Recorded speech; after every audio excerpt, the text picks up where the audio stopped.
Good evening, everybody. My name is Dan Larson. I am the chair of the Planning Commission here in Wheat Ridge.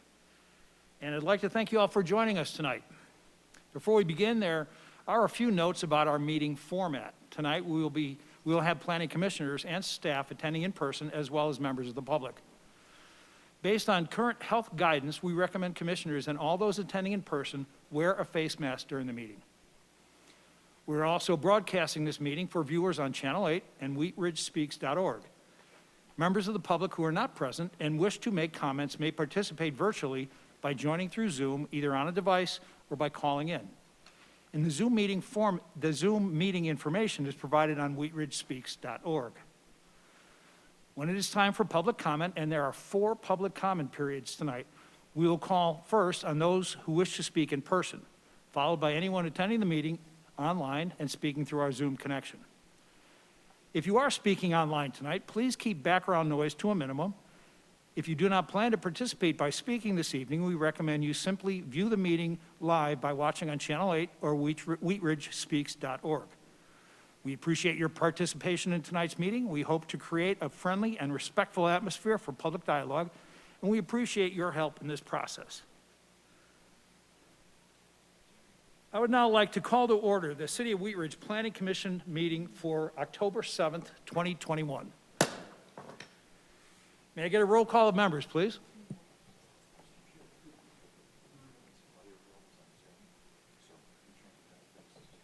Okay. We will have a slight pause while the people in the back crank the handle, get the power going again.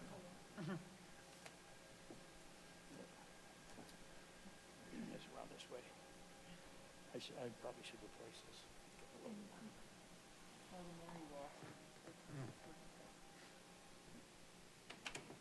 Okay, Dan, you can go. You might want to repeat what you just said. Repeat what you just said so people on Zoom can go. Okay, let's hit the reset button, okay? No, it's not a problem. Good evening, and thank you for joining us tonight.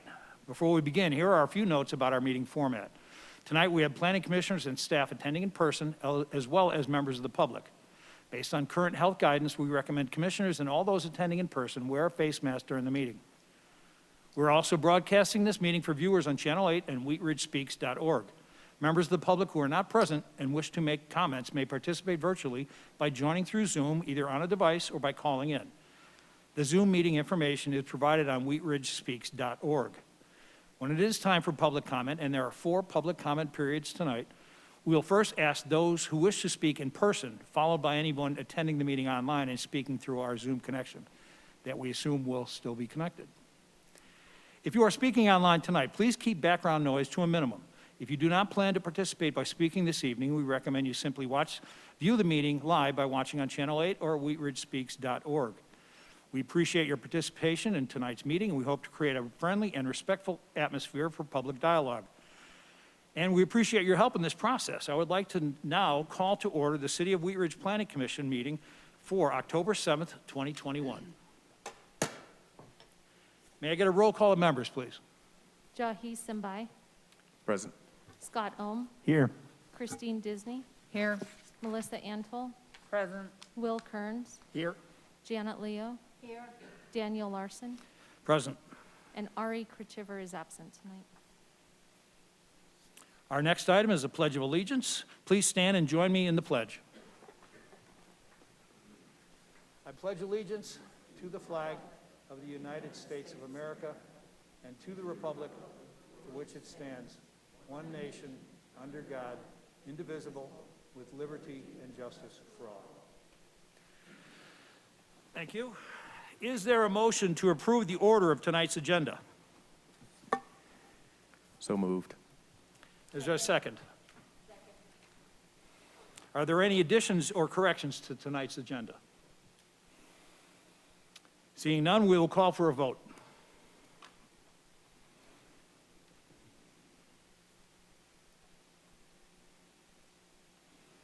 Motion passed 7-0. Next, we will vote to approve the minutes from our last meeting. Is there a motion to approve the minutes from the meeting of September 16th, 2021? Mr. Chair, I'd like to Make a motion to approve the minutes of September 16th of 2021. Is there a second? Second. Call for a vote? Motion passed 6-0 with one abstaining. Thank you. We will now open the general interest public forum segment of our agenda. This is the time for any person to speak on a subject that is not on tonight's agenda. If you plan to speak on one of the 3 items on tonight's public hearing agenda, please wait until the hearing for that item. All speakers are asked to limit their speeches to 3 minutes. Speakers may not donate their time. If you plan to speak, please give us your name, spell your last name, and share your address. Is there anyone signed up to speak in the general interest forum? Okay, thank you. Is Edward Fleegen in the audience? Yes, please. When you're at the mic, please give us your name, spell your last name, and your address, please. My name is Edward Fligler, and the spelling of my last name is Fleegler,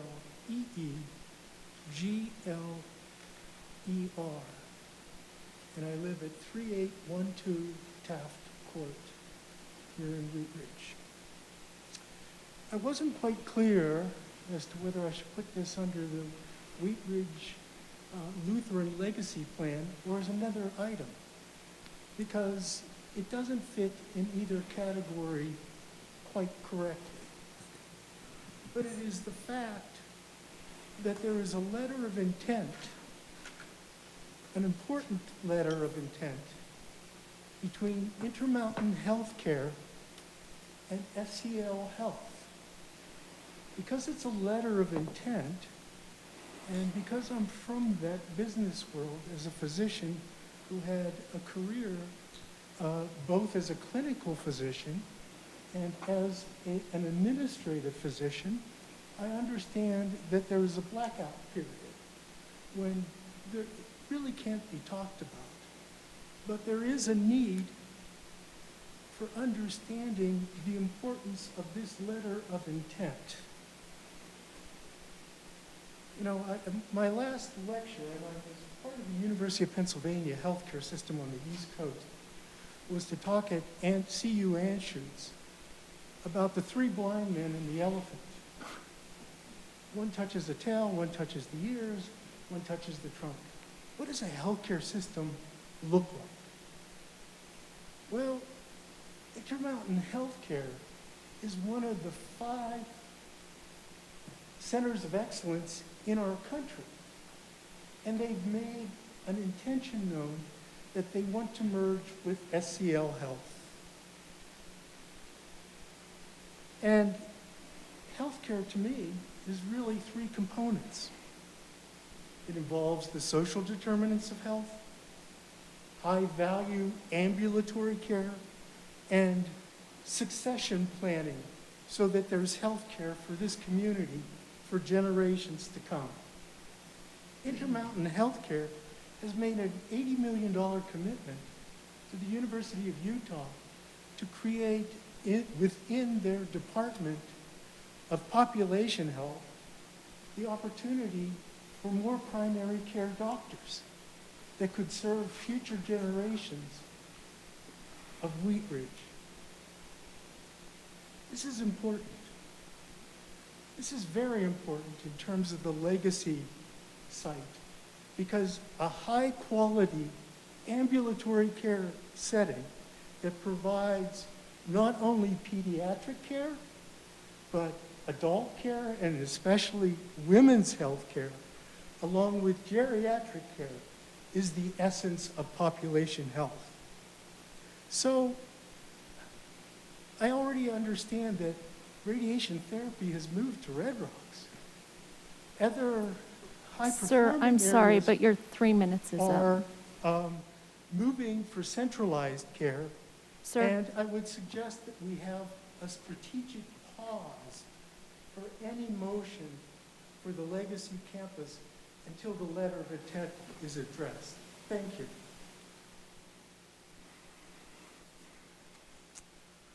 Thank you. Is there anyone else in the audience who would like to speak in the general interest forum? And I'll ask Tammy, is there anyone online who would like to speak in the general interest forum? We do have a couple people joining us.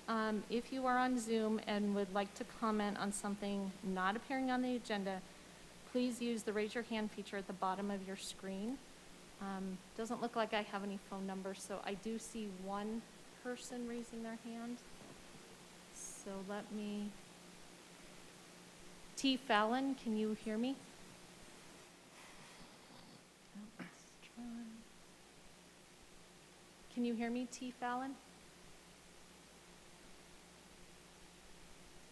Oh, I think they just put their hand down, so no, we do not have anybody.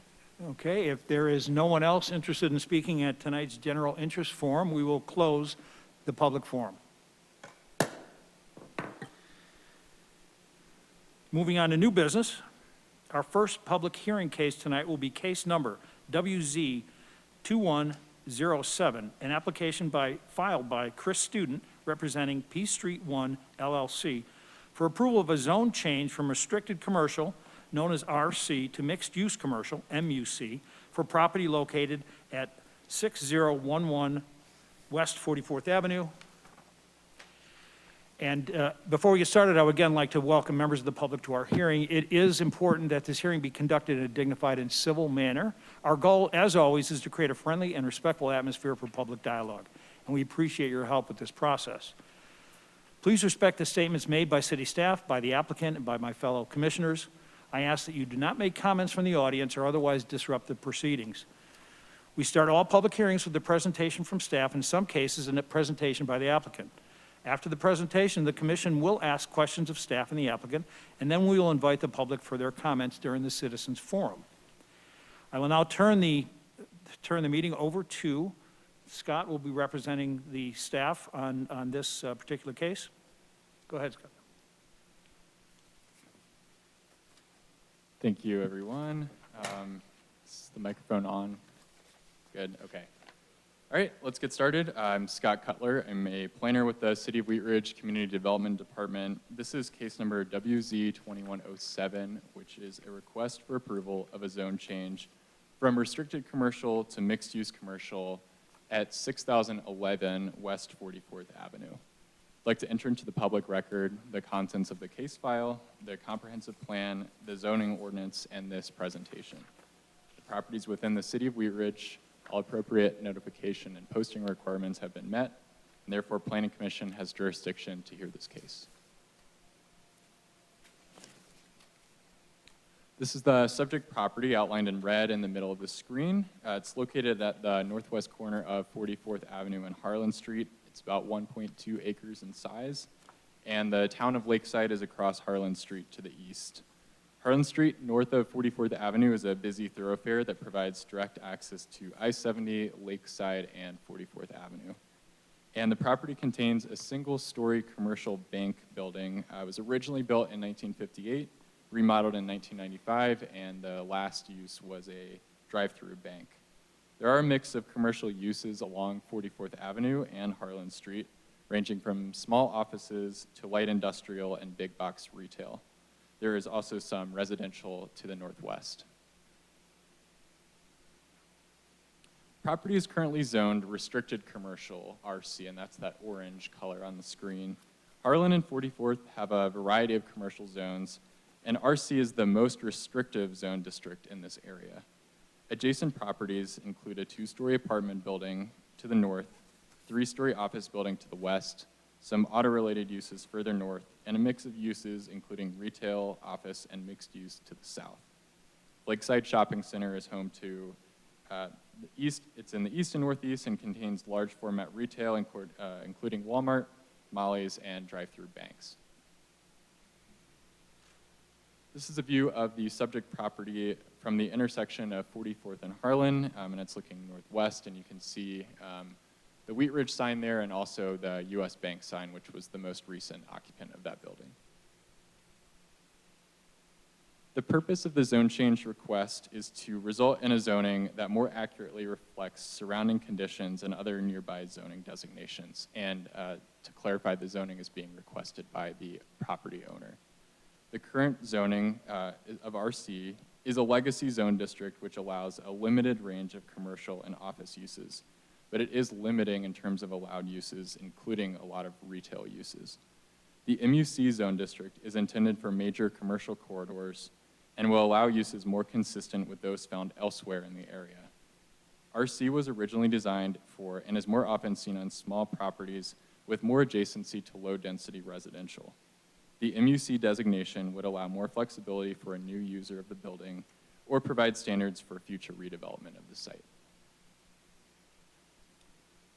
This table on the screen compares the existing RC zoning to the MUC zoning, and these are the development standards which would apply if the property were to be redeveloped in the future. The RC and MUC districts have similar development standards, with permitted uses really being the most significant difference. For example, RC allows buildings up to 50 feet tall and has architectural requirements, which is the same for commercial buildings in MUC. In terms of permitted uses, MUC does allow more residential uses, whereas residential is fairly limited in RC. MUC allows additional commercial uses that are restricted in RC and is designed for larger lots along busier corridors. It allows slightly larger retail uses and some more auto-oriented uses, which is reflective of the context of the corridor. The design standards in MUC include setbacks, landscaping buffers, and architecture, and residential transitions, which would apply to the north corner adjacent to the residential properties. As a requirement of the zone change process, a neighborhood meeting was held on August 11th, 2021 in a virtual Zoom meeting setting, and 3 people attended the meeting. Those notes are included in the staff report. Wheat Ridge is not a full-service city, and we did send the application on referral to outside agencies, including the fire department, water, and sanitation, as well as completed an internal review of the application, and we did not receive concerns or objections from outside agencies. Before the hearing, the property was also posted for 15 days, and letters were sent to property owners within a 600-foot radius, and comments were collected on Wheat Ridge Speaks and reviewed by the Planning Commission. We use several criteria to evaluate zone change requests, which includes consistency with the comprehensive plan. Staff believes that the proposed MUC zoning is consistent with the policies and goals in the city's comprehensive plan. The property is located at the intersection of a primary commercial corridor, which is Harlan Street, and a neighborhood commercial corridor, 44th Avenue, and the intersection is also designated as a primary gateway. The primary commercial corridor is only on the northern portion of Harlan Street in the city, recognizing that the character in this area differs from the character further south. The designation envisions a corridor with a broad mix of activities, and the neighborhood commercial corridor also supports a mix of commercial and residential uses. A stated goal in the city's comprehensive plan is to promote reinvestment in property. The zone change request supports the comp plan by enabling investment in the property and aligning the zoning with the city's mixed-use goals for the corridor.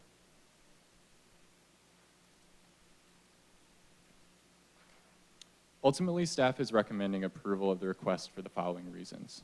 Based on the character and land use pattern in the area, the MUC zone district is more appropriate than RC in terms of allowed land uses. For that reason, the zone change should not have an adverse effect on the surrounding area. The zone change to MUC is supported by the city's comprehensive plan, specifically the vision for commercial corridors and reinvestment in commercial properties. The zone change request supports the comprehensive plan by enabling investment and outlining the zoning with the city's mixed-use goals for this corridor. Planning Commission will recommend a decision to City Council, who will also review the zone change for the zone change request. If City Council approves the request, then the zone change is officially approved. And that concludes my presentation. There won't be an applicant presentation tonight, but we are available for questions. Thanks. Thank you, Scott. I will first request if the applicant, I understand there's no presentation, but if you'd like to make a statement or two before we begin questions. When you get to the mic, please tell us your name, spell your last name, and give us your address. Hi, my name is Alex Berman, Berman. I'm representing P Street 1 tonight. And I just want to thank Scott for doing the presentation. We are the property owners at 6011 West 44th. And we think that this rezoning would allow for a more diverse tenant to come in and be there, as RC is quite restrictive right now, and MUC would allow for a more diverse tenant to come in and to support the community. Very good, thank you. Can I get your address? Or your work address? 6011 West 44th Ave. Thank you. We will now poll our commissioners to see if there are questions for staff or the applicant. And we ask the commissioners to hold comments about this particular item until after the public forum. We'll start with, we'll start on this end. Commissioner Kearns? No questions. Okay. Commissioner Leo? No? Commissioner Disney? I noticed this is for staff, that mixed use, MUC does allow for residential, but it appears that because that area is a little more commercial along 44th and up and down Harlan for maybe a block south of 44th, do we anticipate that that development would be used for a apartment building or townhomes? It couldn't be used for townhomes, correct? Any redevelopment would be up to the property owner, and so residential is a permitted use in MUC. The property is in a charter area where there's a density limit and also a height limit for residential. So it would be, if the applicant chose to redevelop the site as residential, they would have to meet those height and density restrictions. I have no more questions. Commissioner Ohm? Yes, thank you. Is it staff's recommendation to keep the existing southeast access onto Harlan? That would be addressed at time of site plan if there were to be redevelopment on the site, but that's not evaluated as part of the zoning request. Thank you. Thank you, Commissioner Ohm. Commissioner Antal? No questions. Commissioner Simba? A couple of questions. Mr. Cutler, could you just expand on the statement that MUC more accurately reflects the surrounding conditions? Yes, so MUC is really intended for our commercial corridors, and Harlan north of 44th is certainly commercial. You've got Lakeside on the east, and then just a lot of auto-related uses on the west. And so the intent behind the MUC zoning is to allow for a little bit larger format retail uses, which RC does not allow for. And so it's really designed for these commercial corridors and corner lot properties that have the potential for more intensive commercial uses. And that compared to just a C1, which is around there, and C2, was that part of the consideration, or was MUC the only request? We're not actually permitted to allow rezoning to the C1 zone district, but the list of uses is fairly similar in terms of what would be allowed in C1 versus MUC. And they're pretty much all the adjacent properties to the west are zone C1. Excellent, thank you. Just a couple questions for the applicant. I was just a little confused on, in your applicant letter, it says that you were taking back possession of the property. Did you once own it, give it up, and then take it back? No, not to my knowledge. This is first possession of the property. Okay. And then there was a statement that you did not anticipate future uses within the proposed mixed-use commercial zone district to increase traffic from its current level. Could you speak to why you made that statement? I think anything coming in would hopefully be consistent with which has had been there in the past, but I guess until the new tenant comes in or we have that cleared up, there wouldn't be for certain on that. Okay, One final question, and this is for the staff. I was thinking in terms of timing. Did you believe that it's better to do this now before a tenant is looked at? Couldn't this happen when a tenant is in the mix? Couldn't a zone change happen at that point? Oftentimes, when there's a mismatch potentially between what the current zoning is on the property and what potentially a tenant that would fill that space, it can often happen prior. It's really up to the property owner, though, to initiate the zone change, so they could go through the process at any time, provided that, of course, we can recommend approval based on comprehensive plan and adopted documents. Thank you. Thank you, Commissioner Simbai, and I only have just a question, and Scott, if you could provide us, and I believe we've gone over this before, but my memory isn't as good as it used to be. If you could tell us what MUC does not allow. That is a good question. It does not allow industrial uses. It would not allow in this property high-rise residential or commercial. Trying to think of other. Really, it's limiting on industrial or outdoor storage would not be permitted. RV parking would not be permitted.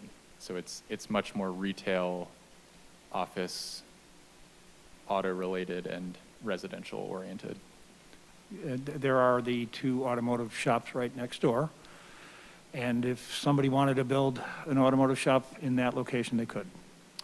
The MUC zoning does allow some auto-related uses, but specifically to auto shops or sales, they have very strict restrictions about that being, I believe, contained within the building, and just very intensive screening requirements. So typically in MUC, we have not seen that type of development move forward just because of those restrictions.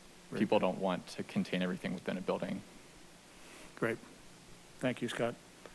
Are there other questions? Yeah, Commissioner sorry Antal. to interrupt, but could you clarify, can you put a gas station there on the corner in the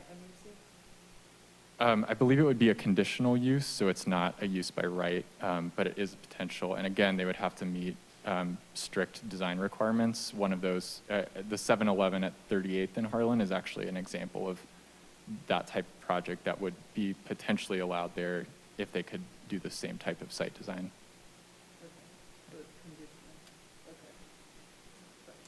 Any other questions from the commission? Commissioner Kearns. Does MUC zone district allow for retail on the ground floor with residential above? It would, as long as it met the height restrictions. Thanks, that's it. Other questions? Okay, we will now open the public forum for this item. Again, this is an application filed by Chris Student, P Street 1 LLC, for approval of a zone change from restricted commercial to mixed-use commercial for property located at 6011 West 44th Avenue. I understand there are two people in the audience who would like to speak on this issue tonight. Would Lucille Kay, is she in the room, would like to speak?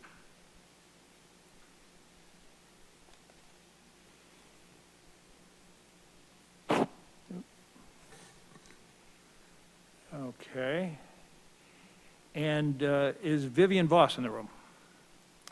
Vivian, please step up to the mic, and when you get there, please tell us your name, spell your last name, and give us your address, please. Good evening, Vivian Voss, that's V as in Victor, O S as in Sam, 6920 West 47th Place. There's just some information that I would question and ask that you as commissioners would question also. From the webpage per section 26112 of the city code, number 1, the change of zone promotes the health, safety, and general welfare of the community and will not result in significant adverse effect on the surrounding area. I have no idea what a zone change would do to promote the health or the safety or the general welfare of the community. And I do believe it will result in significant adverse effect due to traffic and any other infrastructure. I live just north 44th and west of Harlan, and use 44th and Harlan all the time. Harlan will now become the new north-south byway once they shut down Wadsworth, and everybody will be going over there. So I disagree with number 1. And then it says, number 3, at least one of the following conditions exists. And A, B, C, and D, I would say that B, C, D are a no. And I have not a clue on how the zone change is in conformance or bring into conformance. I would also remind you that this is a blanket check for this particular owner to get a rezoning that's less restrictive than it is now, because then they can sell it to anyone that wants to do whatever they want with it based on the zoning that you could possibly give them tonight. We have been burned in this city by plenty of developers who have come in, received new zoning, and under that new zoning, what they presented to you as commissioners and to city council, they changed and it became uglier than what it was on their first description. I'm afraid that happens more than not. I hate to see anybody get a blanket check on a property. I was on the call with the owner. It happened to be a male at that time. And I specifically asked, are you going to tear this down? Are you going to build higher? What do you plan on doing with this? And his answer was, as it exists right now, I am trying to get tenants to come in. And I understand if you have a blank check, you can get anybody bought and in a tenant position. So I would recommend that you not give a blank check on this property and keep it as it is for the use that they can use. Thank you. Thank you, Ms. Voss. Anybody else in the audience, in person, that would like to comment on this issue? Tammy, is there anybody online that has raised their hand to comment? We do have a few people on the Zoom. If you are wanting to comment on WZ 2107, can you please raise your hand by clicking the bottom of your screen?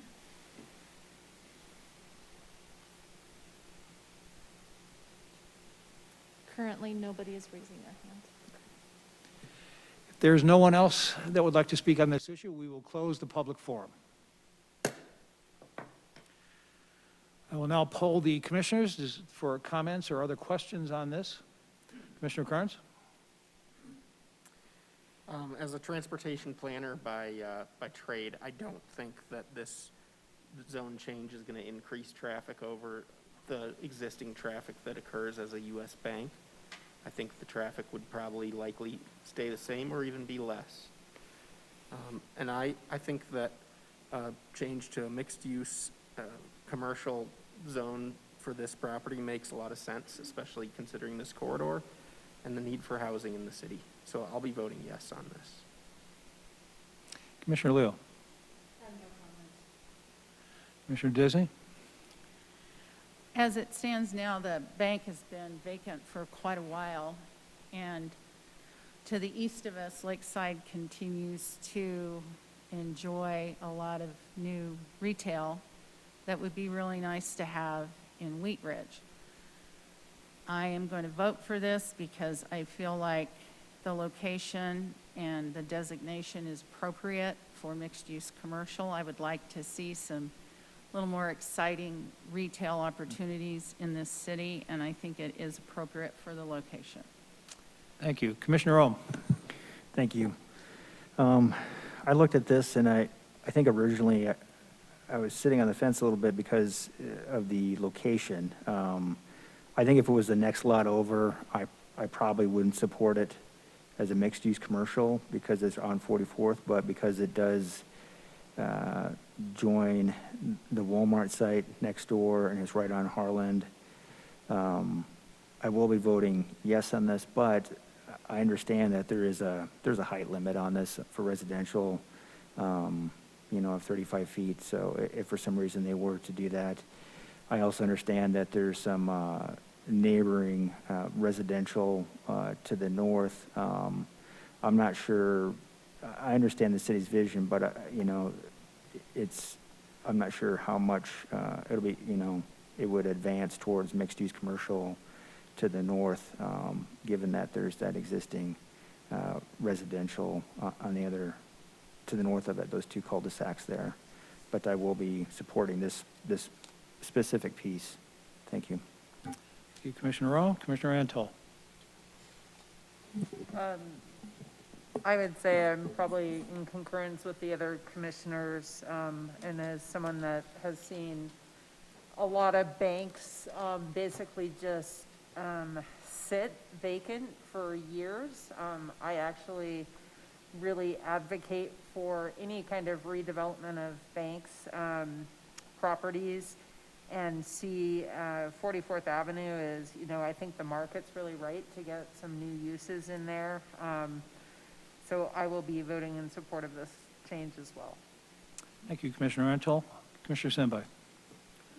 Like Commissioner Ohm, I was on the fence as well, a little bit on this, really more for the timing.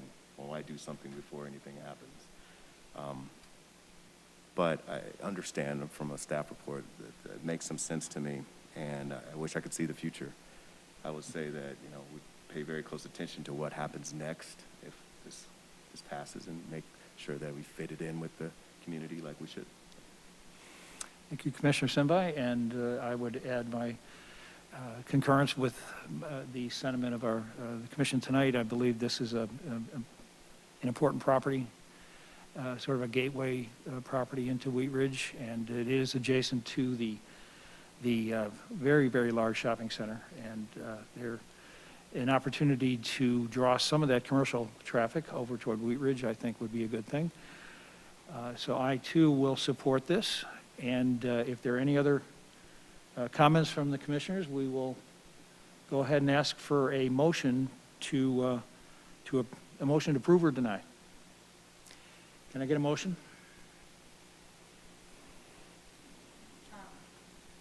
I move to recommend approval of case number WZ-21-07, a request for approval of a zone change from restricted commercial RC to mixed-use commercial MUC for property located at 6011 West 44th Avenue for the following reasons. The proposed zone change will promote the public health, safety, or welfare of the community and does not result in an adverse effect on the surrounding area. 2, utility infrastructure adequately services the property. 3, the proposed zone change is consistent with the goals and objectives of the city's comprehensive plan and consistent with the character of Harlan Street north of 44th Avenue. 4, the zone change will provide additional opportunity for reinvestment in the area. 5, the criteria used to evaluate a zone change supports the request. Thank you. Is there a second? Second. Any additional comments on this? Okay, we will then call for a vote.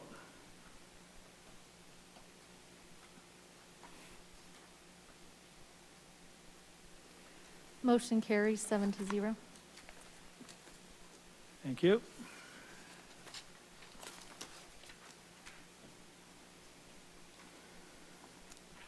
Our second public hearing tonight is case number WPA 2101. This is a resolution recommending adoption of the Lutheran Legacy Campus Master Plan, and by such adoption, amending the Wheat Ridge Comprehensive Plan.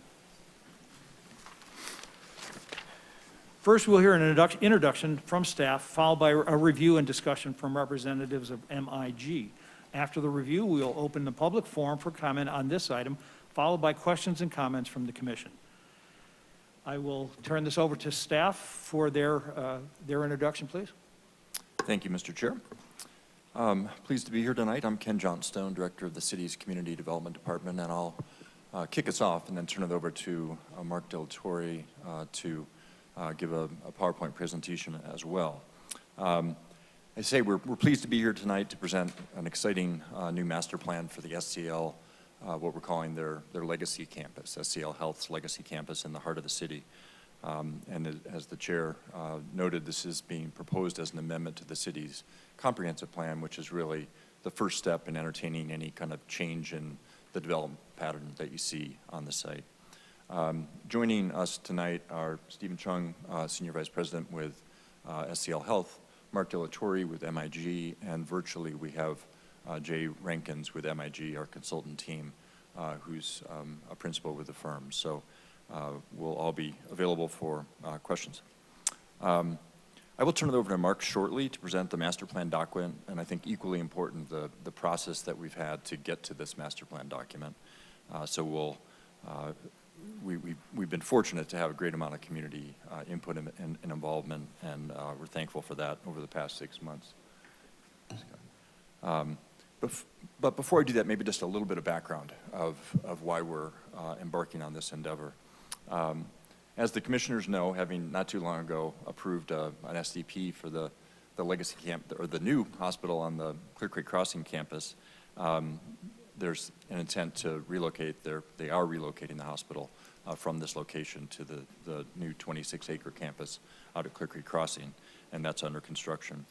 While that move won't physically happen for several years, just given the time frame to build a hospital, SCL Health, the reality is, will no longer have a use for the majority of this campus. There will be some facilities that will remain for some period of time, and we can speak to that as well. So it's essentially organizationally they need to look at what the future of this real estate asset needs to be. As the commission is aware right now, its own planned hospital district, which is a very limiting district. It's a very good district for a hospital because it has more permissive height allowances, which is appropriate for a hospital.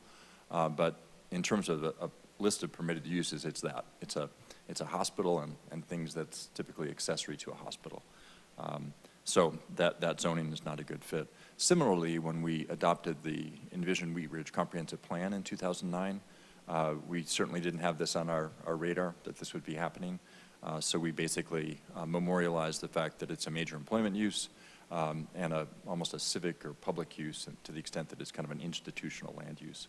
So that's what our comprehensive planning documents say. So SCL Health approached us in, I think, late 2020, about this time last year, wanting to kind of understand what it would look like as they wanted to begin to market this to the real estate development community. And we sat down with them and just thought about that a little bit and really expressed our belief that it would be obviously important to amend the comprehensive plan and to do it with a lot of community involvement, right? This campus has had some sort of a presence in the city for well over 100 years.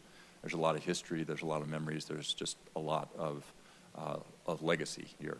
And so we knew that for any kind of, to entertain any kind of a change in land use here through eventually some sort of a rezoning application, that it would be important to have a very inclusive community process to update the master plan or the comprehensive plan. It's somewhat of a unique process for us, not atypical in other cities to do what we're calling a master plan. We often do sub-area plans. I'm sure some of you have been involved in those when we look at a corridor or an area and come up with more specific land use recommendations than the whole comprehensive plan has. But we haven't done this kind of collaborative working with the property owner and, of course, the community to assess a more finite 100-acre site. So it's been an interesting and I think a helpful process for us. SCL Health was totally on board with that type of a process. So we actually put the 44th Avenue corridor planning process on hold just from a staff resource perspective and made this the priority. We hired MIG in early 2021 to kick off the process and started the public outreach, I think, in March. And it's been robust. And as I said, we'll go through what that has looked like so you understand that. And with that, I think that's my kind of background, teeing up how we got to this point. And I'll turn it over to Mark and Jay for a presentation.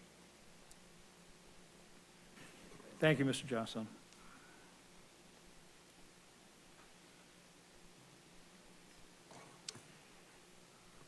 When you're ready, please give us your name, spell your last name, and give us your address, please. Yeah, certainly. Mark Laborre, DE space, LA space, TORRE, 4345 Brentwood Street. And you want to speak into the microphone, please? One time. Thanks, appreciate that. Do you need the name again? No, no, you're good. Good, Thanks. all right. Well, first, thank you all for having us out here tonight. We're really excited to kind of talk through what we've been up to for the past 8 months. It's been a very exciting project. As Ken noted, it's taking a big piece of Wheat Ridge's history and legacy and looking about how it served Wheat Ridge historically and how it can continue to serve it moving forward. Tonight, I'm going to walk through just a couple of key points for the process, talk about how we approached it, the key parts of what the plan does and doesn't do, kind of recap on community engagement over the past 8 months, and I'm going to hand it over to Jay, and he's going to walk you through what that means from the structure plan standpoint, what that means for plan guidance moving forward, and then lastly, touching on the implementation of the plan. So schedule here, just a quick touch point. Y'all seen this slide here before. We're at the tail end of a pretty robust process. You can see all those fun dots, colors. Those correspond with different technical analysis deadlines, community engagement events of all flavors, whether it was in person, online, walking tours, hybridizations of both. When we set out, starting to the front of the project, to address this, unlike a typical master plan where we'd be identifying building footprints, here are roads, here are X, Y's, and Z's, it's really about a framework and setting those expectations and parameters for not just developers, but for the community, so we all have a same set of expectations moving forward. It was clearly communicating the implications of trade-offs, knowing that compromise, that balance of values and vision, was a really important piece of how we approach the project. And thinking about then from a key component, what comes out of that approach to the project is really about starting again with the structure plan, framing the structure plan through community dialogue, not just in this process, but in recent community dialogue through the adoption of the NRS and then in the engagement through this. I was trying to establish a baseline understanding, noting here obviously land use, zoning, very important regulatory features. There is parallel baseline understanding from a technical standpoint as it relates to utilities, transportation analysis, and so forth. And then taking all that baseline, taking that framework of what could potentially change, we wanted to look forward to future land uses and development forms that was guided by the community and grounded in that technical analysis. And that resulted in this preliminary and kind of concepts which guided then a development framework which has a single concept diagram and a series of suitability maps to support what that kind of larger bubble looks like. And we'll get to that later in the presentation. To summarize that rambling, this is a really important slide here, what this plan does and doesn't do. I usually don't like to read exactly off of slides. I'm going to do it in this particular one because I think the bullets are very important for me as a professional, for y'all here as commissioners, the community as well. So the plan does not identify specific users. It does not stipulate a specific site plan or footprints. It does not say that certain buildings have to stay or certain buildings have to go. It does summarize a community engagement process that resulted in kind of a collective vision and outlines parameters for future redevelopment. It identifies where appropriate locations might be on campus for certain types of uses or forms, and then it sets expectations about how best to achieve those moving forward through rezoning, which again is not part of this particular process. As it relates to engagement, we had many phases of engagement, many different approaches to it, knowing that as we kicked this off, the vaccines were just starting to roll out. There was a lot of uncertainty as it related to safety protocols. We wanted to make sure that we were hearing from as many people as possible while still being as safe as possible. We did our best to blend in-person events with online events, with small groups, large groups, everything in between, starting with a self-guided campus tour with the full community. Over 80 people attended that, where we had different stations. We had a stakeholder steering committee through the process, community focus groups comprised of 24 community members, largely from the surrounding neighborhoods around the campus, a business community focus group represented by the chamber, different business associations, housing authorities, various public meetings, a facilities focus group tour, the list kind of goes on. And that was phase one, right? So we took that, the first phase was, hey, let's talk about the role, let's talk about the uses, let's talk about the vision. As I mentioned, starting with that campus tour, different stations, to, at that point, really focus on what we didn't know, right? We're starting the process. There was a lot as professionals. I happen to live in the community. There's a lot about this campus I'm still learning, right? It's a very big piece of the history and the physical texture of Wheat Ridge. So that first conversation we had, the conversations with the community at that walking tour, was just that. We wanted to share what we'd learned so far as it related to building heights and topography and all sorts of fun things about trip generation. I had some fun math exercises I tried to get my neighbors to do very early in the morning. They mostly called me out on it, but it was a good way to start the process, I think, because it started to build a conversation. From there,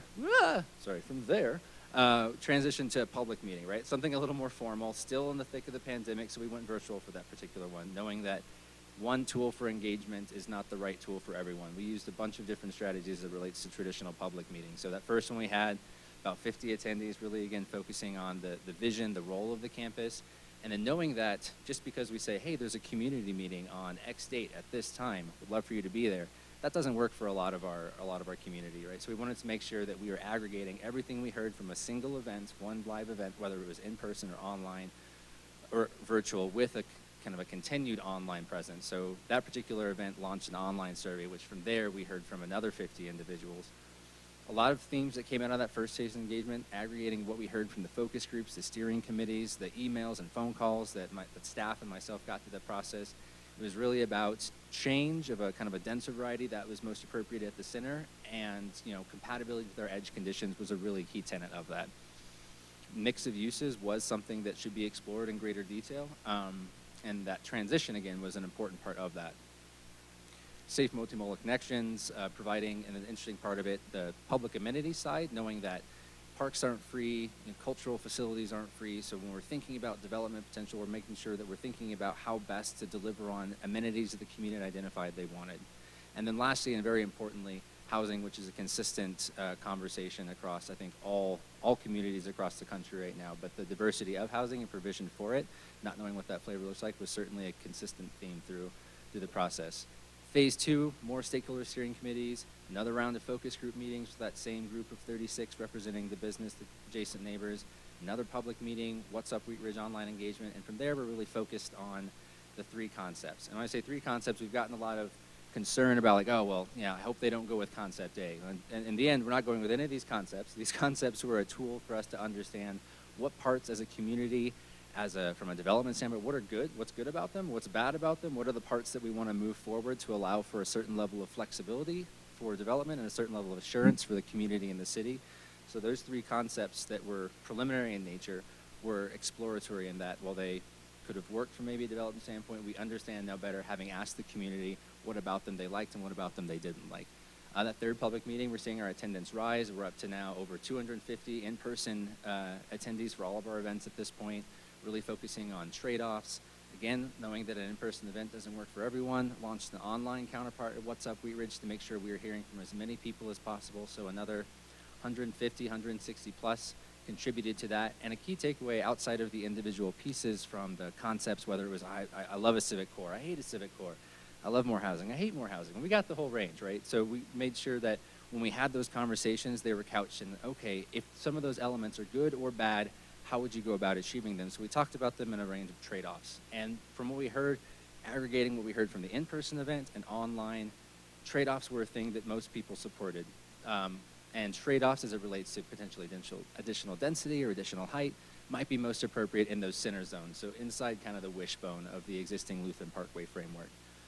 Part of that also noting that, hey, those edge conditions are pretty sacred, above and beyond individual building assets or different pieces on site. Those edge conditions maintained throughout the entire process, a very critical part of what we heard from the community. Last round of engagement, phase 3. This is only 8 months of engagement. So another community meeting, another round of stakeholder committee meetings, another round of business focus group meetings, continued What's Up Wheat Ridge presence, and then kind of our last, y'all are kind of our culmination of that here. When we kind of tallied all that up, of like, okay, so we've been at this externally engaging for 6 months. What does that look like? We had over 2,400 people actively contribute to the web or visit the website. Within that, about 400 were pushed straight from social media, from the city's posts on Facebook, from neighbors sharing bits on Facebook. Through that process, in terms of the notification above and beyond the digital presence, the project was notified in the connections. I have my copy up on my wall. I was very proud to have it up on the wall. The Gazette, we have Mayor's Matters, all those different periodicals noting the project and the process as it moved on. And there were public notices put up in some of the more publicly accessible facilities, City Hall, the Recreation Center, Senior Resource Center, library. Only once during the library, though, because they did turn me away while it was actively closed. But I did try multiple times on that one. wrapping up the same considerations, and I'm not going to really bother to beat this over the head here, because through that process, through the end of kind of what we went through and all those different phases of engagement, what we heard was really similar. There's still certainly some concerns as it relates to denser housing, multifamily housing. There were concerns and excitement for affordable housing, different pieces of that. But in the end, it really was, if there is change, keep that height and density to the center of the site to allow us to preserve that edge condition that's most appropriate for our adjacent existing users. Some of that was focused on, again, the housing piece of it, not just affordability, but the different flavors of it, whether it's rental, whether it's market rate, whether it's demographic targeted rate, senior housing. Every different aspect or flavor of housing was a consistent part of the project. And then the last piece before really this last bit we heard from the community about, okay, so what's next, right? That's the most consistent thing we've heard in the last month or so. Like, okay, sure, what happens next? Or the preservation of some of those really, really critical historic elements on site. So whether it's the chapel or the Blue House, their integration, the celebration of kind of the agriculture and historical past of the site was important as in terms of trade-offs, right? When we think about it being the preservation of open space or provision for, that was certainly a small piece of it as well. Great. Thank you, Mark. Hello, commissioners. Thanks so much for the opportunity to present to you virtually this evening. My name is Jay Renkens, Renkens, and my address is 6137 Everett Street in Arvada, Colorado. And I'm a principal with MIG, and I've been working with Mark and the team at the city throughout this process. So what I wanted to do is start actually with the structure plan. What you're seeing on the screen is what Ken articulated, which is in essence the site in blue there with the purple asterisk is shown as public and then as a major employment center. Again, as Ken noted, this was not conceived of in any other way at that point in time. And so one of the things that we think is really important, this is an amendment to the comprehensive plan, is addressing changes in the structure plan. So on the left-hand side of the screen, where the yellow circle is indicating, adding that employment center designation to the Clear Creek Crossing location, where SCL Health will be relocating. And then for the existing hospital campus site, actually a combination of uses, including neighborhood buffer, parks and open space, and a mixed use general designation. So if you want to go to the next slide, Mark. So zooming in on that, the way that would look is respecting those existing neighborhoods around the campus, looking at the neighborhood buffer, which is typically designated around existing neighborhoods as they transition to more intense uses. So we thought that was a very appropriate designation. And then looking at a new mixed-use general designation. The two mixed-use designations that are in the comprehensive plan today in Envision Wheat Ridge do not allow residential, and they're pretty prescriptive on the commercial and employment ends. And so this would allow a broader array of uses that will be reflected in both the development framework that I'll show you, as well as in the suitability maps. Lastly, on that last slide would be the two additional features. One, the neighborhood commercial center, which a general location closer to 38th is what we heard throughout the process. That could be along 38th, it could be along Lutheran Parkway, perhaps sort of off the beaten path a little bit, but the commercial center would require some visibility. And then the park and open space really codifying the ditch location and the vegetation along there. Next, we went a step further and created a development framework. We've articulated this in the draft plan with three major elements. The first is a flexible mixed-use development in the center. Mark talked about this, and it was really a consistent theme throughout the process. The mix of uses within that mixed-use development in the center was, as we heard, a varied sort of sentiment across the community. But in essence, community amenities and destinations being integrated throughout. Ideally, people thought along 38th, but not too intense because we want to be respectful of the neighbors to the north. Looking at diversity of housing opportunities and employment opportunities. Just because this isn't going to be the major employment center that it is today, doesn't mean that we shouldn't still seek out some employment opportunities here. And then preservation and adaptive reuse still being high priorities, whether it be the Blue House, the chapel, some of the existing hospital buildings. Then looking at buffers and transitions to existing neighborhoods. So I mentioned the respecting the neighbors to the north. I'll point that out on the framework diagram in a second. But in addition, we want to think about scale, orientation of the buildings. We're not putting back of house uses in people's backyards. Thinking about compatible uses, as well as pedestrian and bicycle connectivity. And then finally, integration of existing assets. Really trying to work with the topography of the site, thinking about the existing trees and the ditch and how those can actually be seen as amenities rather than constraints and integrated to the extent possible into a future development. Looking at existing access points and perhaps looking at new access points and connections if adjacent uses are similar. So we'll point out in the next slide the lower density residential or neighborhood, excuse me, if that's adjacent to lower density neighborhood, that could be explored extending or connecting a street. But typically what we're looking at is utilizing existing access points and then creating new pedestrian and bicycle connectivity. And then finally, the prioritization of adaptive reuse again, when we think about those existing assets. So this obviously looks a little different than concepts A, B, and C. As Mark articulated, and I just wanted to reiterate, we felt the need to take a deeper dive, think about what the development might look like, how it might be oriented and situated in order to create a map like this. So we are in fact taking a step back.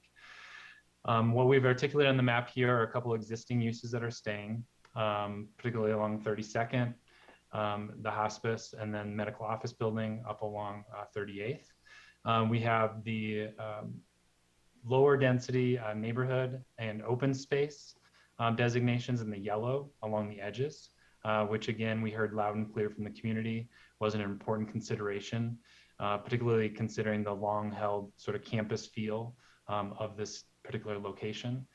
And then a combination of lower density mixed use and medium to higher density mixed use in the purples. So the lighter purple in the southeast being the lower density as a transition. And then sort of inside the two segments of Lutheran Parkway, west and north as they're designated, having the lower to medium, or excuse me, medium to higher density neighborhood, or mixed use, excuse me. Tying those together would be the codification of the ditch as an amenity, as an open space buffer, sort of cutting through. And then identifying on there, you can see existing medical office buildings, and as well as, excuse me, the Blue House and the chapel, identified for targeted adaptive reuse potential. And then really trying to utilize the existing infrastructure to the extent possible. This array of photos is really just conveying sort of the broad mix of uses that could potentially be on the site. Without a new property owner, without a development partner or partners, it is tough to say what would go where or what architectural character would be represented on the site. But we did want to articulate what a lot of the things that the community had articulated to us, which was thinking about the scale. Transitioning from those edges towards the center of the site, making sure that any development along 38th is setting back from that edge. We don't want buildings looming over the neighbors to the north and being really respectful like the hospital development is today. And so we explored a variety of development types, and rather than designate exact locations on the site where these are prescribed to go, the approach in this master plan is to create a set of suitability maps. So we have one corresponding to each of these development types. So the first is lower density neighborhood. And so again, this is a suitability map. So these are not mutually exclusive. They intentionally have some fuzzy edges, although you can see where the color is represented and where it is not. But there is definitely a darker aspect of that and a lighter aspect. So looking at the lower density neighborhood, we're really prioritizing that along the west and east edges, likely in the 4 to 12 dwelling units an acre range, and could include a variety of single family homes, duplexes, triplexes, and perhaps some other attached products. Middle density neighborhood is really sort of, you can see along and near Lutheran Parkway, sort of in the middle of the site. prioritized along those existing parkway alignments, likely between 10 to 20 dwelling units an acre. Again, comprised of duplexes, triplexes. Here, we think townhouses are a pretty nice transition, although again, not being overly prescriptive that it has to be a townhouse development. And then providing that height transition. The next is the higher density neighborhood. Really not looking at that right up against 38th. That was actually one of the things that we pulled from the Planning Commission notes when I presented to you last time. I was really trying to be respectful of that neighborhood to the north. And so you can see that stepping away and then really focused in the middle of the site. And so likely between 30 dwelling units to, south of the ditch and 40 dwelling units per acre north of the ditch. And then, as we said, the north tower, if it is able to be adaptively reused, obviously exceeds the existing height restriction and has an existing footprint, of course, but everything else we'd want to remove or move back from 38th. Office node suitability is interesting. This is the one, if you recall from our briefing presentation, the market study that was performed looking 5 to 10 years out did not support nearly this much office, but an office use is one that really could kind of fit in a lot of different locations across the site. So ideally that would not be immediately adjacent to existing neighbors. So you can see we're really shying away from the east, west, and the south edges. But you can see really filling in the parkway areas, as well as if in fact the hospice is to move, the behavioral health would be to move, maybe a portion of that site as well. Civic Campus was one that people really liked the idea of there being some sort of a civic presence here. I think that actually goes back to the structure plan and the designation as public. So we talked about a variety of different uses ranging from plazas and public gathering spaces to community facilities, a new city hall, could be other than City Wheat Ridge, perhaps Jefferson County or one of the community colleges having a presence on the site.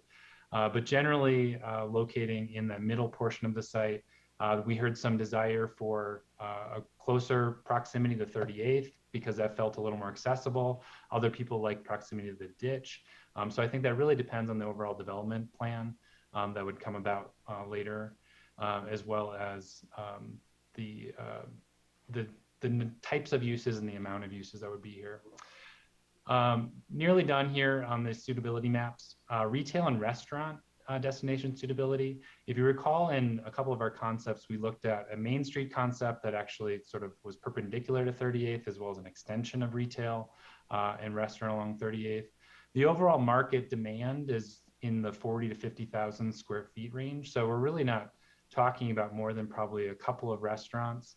They could be integrated into a mixed use development. I don't know if the market would support that today, but fingers crossed, 5 to 10 years from now, perhaps it would.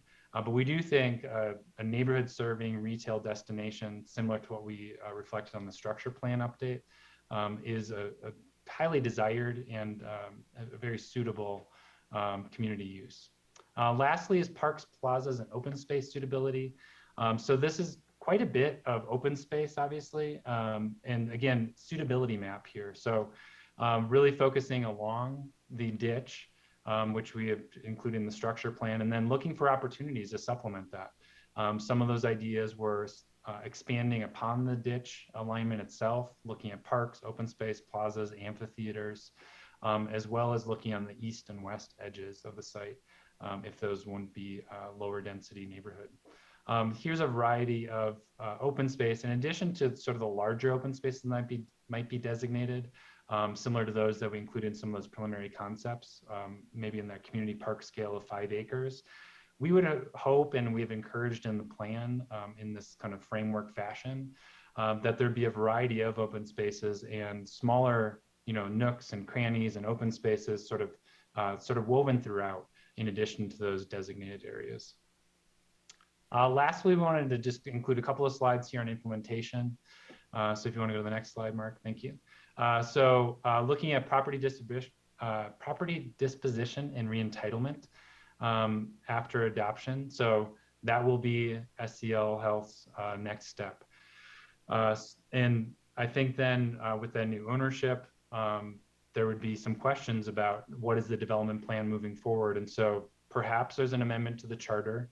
I think that's one of the things that we have sort of framed up with the plan and with the community conversation is would there be an appetite to even entertain that? And I think the answer is yes. I can't say whether or not that amendment would pass at a vote, but I think there's definitely an appetite to explore it, especially if there's provision of existing or additional open space, parks, and other community amenities. And then evaluating the creation of urban renewal area as a part of an implementation strategy. That's not the end all be all though. We'd want to explore that as well as additional funding strategies for public infrastructure and investment. And then our next steps in the short term would be targeting plan adoption at the October 25th council meeting. And then we would expect the next time, assuming that you all actually move this forward this evening, the next time you would hear on this would be looking at rezoning requests from a new property owner. And with that, I think we are all available to answer questions. Were there any other comments from the applicant? No? Okay. No, we're ready for questions, or if you'd prefer to, I know we have a number of people signed up under public comments, so we could also start there. Yeah, I think that's probably a very good point, Jay. I think we will, instead of polling our commissioners for comments and questions, we will go immediately to the public forum. And I would now like to open the public forum for case number WPA 2101. This is a resolution recommending adoption of the Lutheran Legacy Campus Master Plan, and by such adoption, amending the Wheat Ridge Comprehensive Plan. We ask you, please limit your comments to this case. Thank you. As noted earlier, in this hybrid meeting format, if you choose to speak, you are agreeing that the testimony you will give is the truth as you know it. Before you begin, you are asked to give us your name, spell your last name, and share your address. So we'll start with our in-person, the speakers that have signed up, and we've got Edward, and I'm not even going to try on that last name again. Edward, are you still here? Would you like to speak? I am here. And I would just like to make a comment. Please step up to the microphone.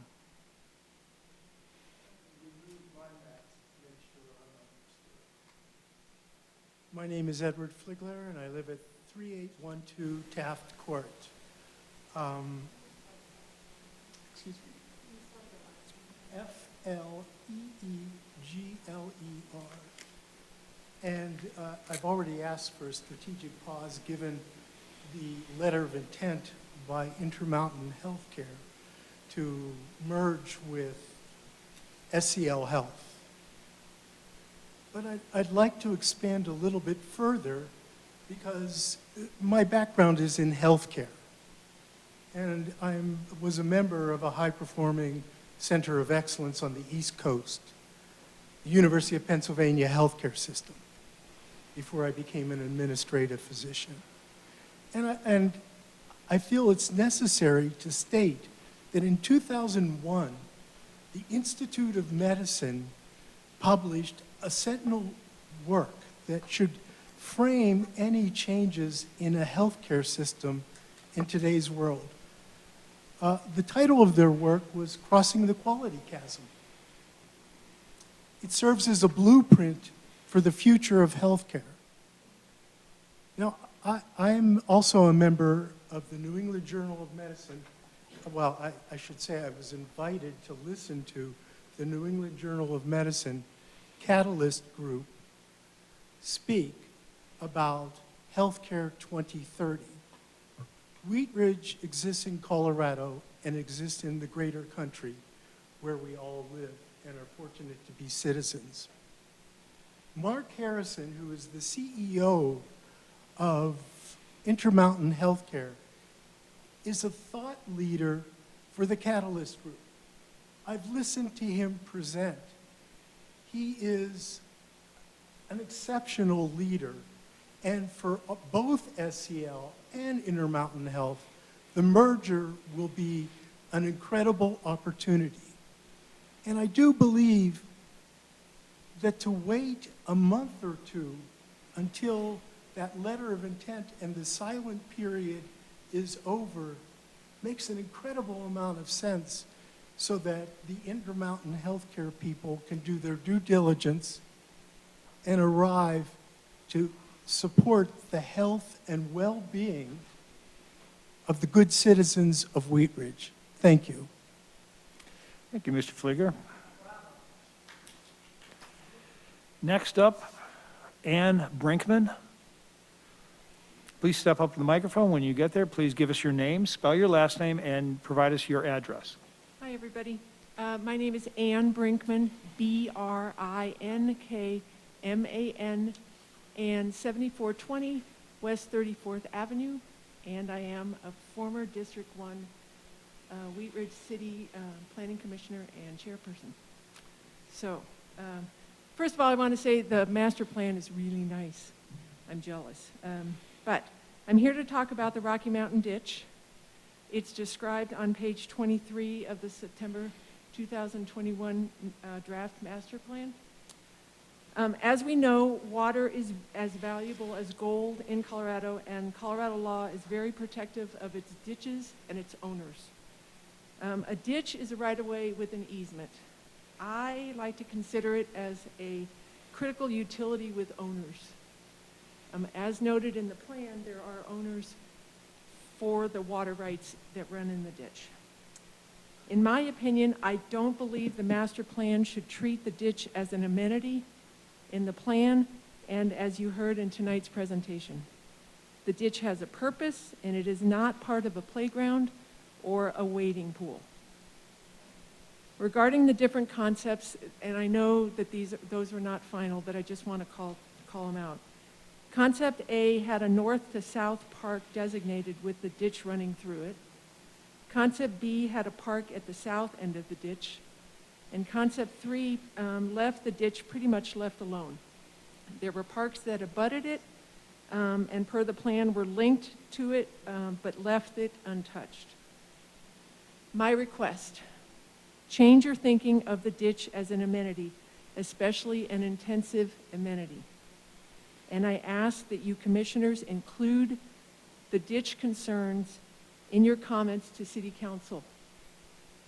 The ditch is a great opportunity to educate the public and possibly adjoin with a walking path like they do in Highline Canal, but it should not be and should not be and cannot be impacted by this. And again, I'm not speaking for the ditch company. I'm speaking as a private citizen. Any questions? Cool, thank you. Oh. I'm sorry, Commissioner Kearns, we typically hold questions until after. Cool. Thank you. Thank you. Lucille Ray. When you get to the microphone, please give us your name and spell your last name and provide your address, please. My name is Lucille Ray, and I lived in Wheat Ridge for 50 years on 3230 Balsam Street. And I am extremely unhappy with this whole plan. I think we should give SCL Health and Intermountain Health, the integration of them, ample time to come up with things that are zoned for Lutheran, what was zoned for Lutheran Hospital to begin with. I am not against anything that's medical that may help the city citizens of Wheat Ridge. I think it should remain medical, and I would implore the City Council to please give it more time so that SCL Health and the merging of Intermountain, maybe there's something is much better for the citizens of Wheat Ridge. I do not think any of these plans are in the best interest of the city of Wheat Ridge or any of the people that live here. I really would appreciate it if you'd wait at least 2 or 3 months until the implementation of the merging together to see what can happen with that. And I really would appreciate it. I'd like to see it remain medical. I think that's more important for the city of Wheat Ridge. I appreciate it. Thank you. Next up, Michelle Davis. When you get to the microphone, please give us your full name and spell your last name and give us your address, please. Hello, my name is Michelle Davis, Davis, and I'm with Ventas, the owner of the medical office buildings located on the Lutheran campus, which have and will continue to support the community. Can we get your address, please? Ventas is based in Chicago, but the local address for the building is 3455 Lutheran Parkway. We wanted to communicate that we appreciate everyone's efforts to develop the proposed master plan with an eye toward supporting all of the stakeholders involved. We've made a significant investment in this community through our ownership of the medical office buildings on this hospital campus. In order to continue operating these buildings, we rely on services that are contractually promised to us through ground leases and easements. We understand that the master plan will provide high-level guidance for the development and use of the property within the campus, and we look forward to working with SCL as a more detailed proposal for rezoning and ultimate uses are specifically identified before we can be in a position to provide our support to rezone for such uses. Thank you. Thank you, Ms. Davis. Bob Beazell, please.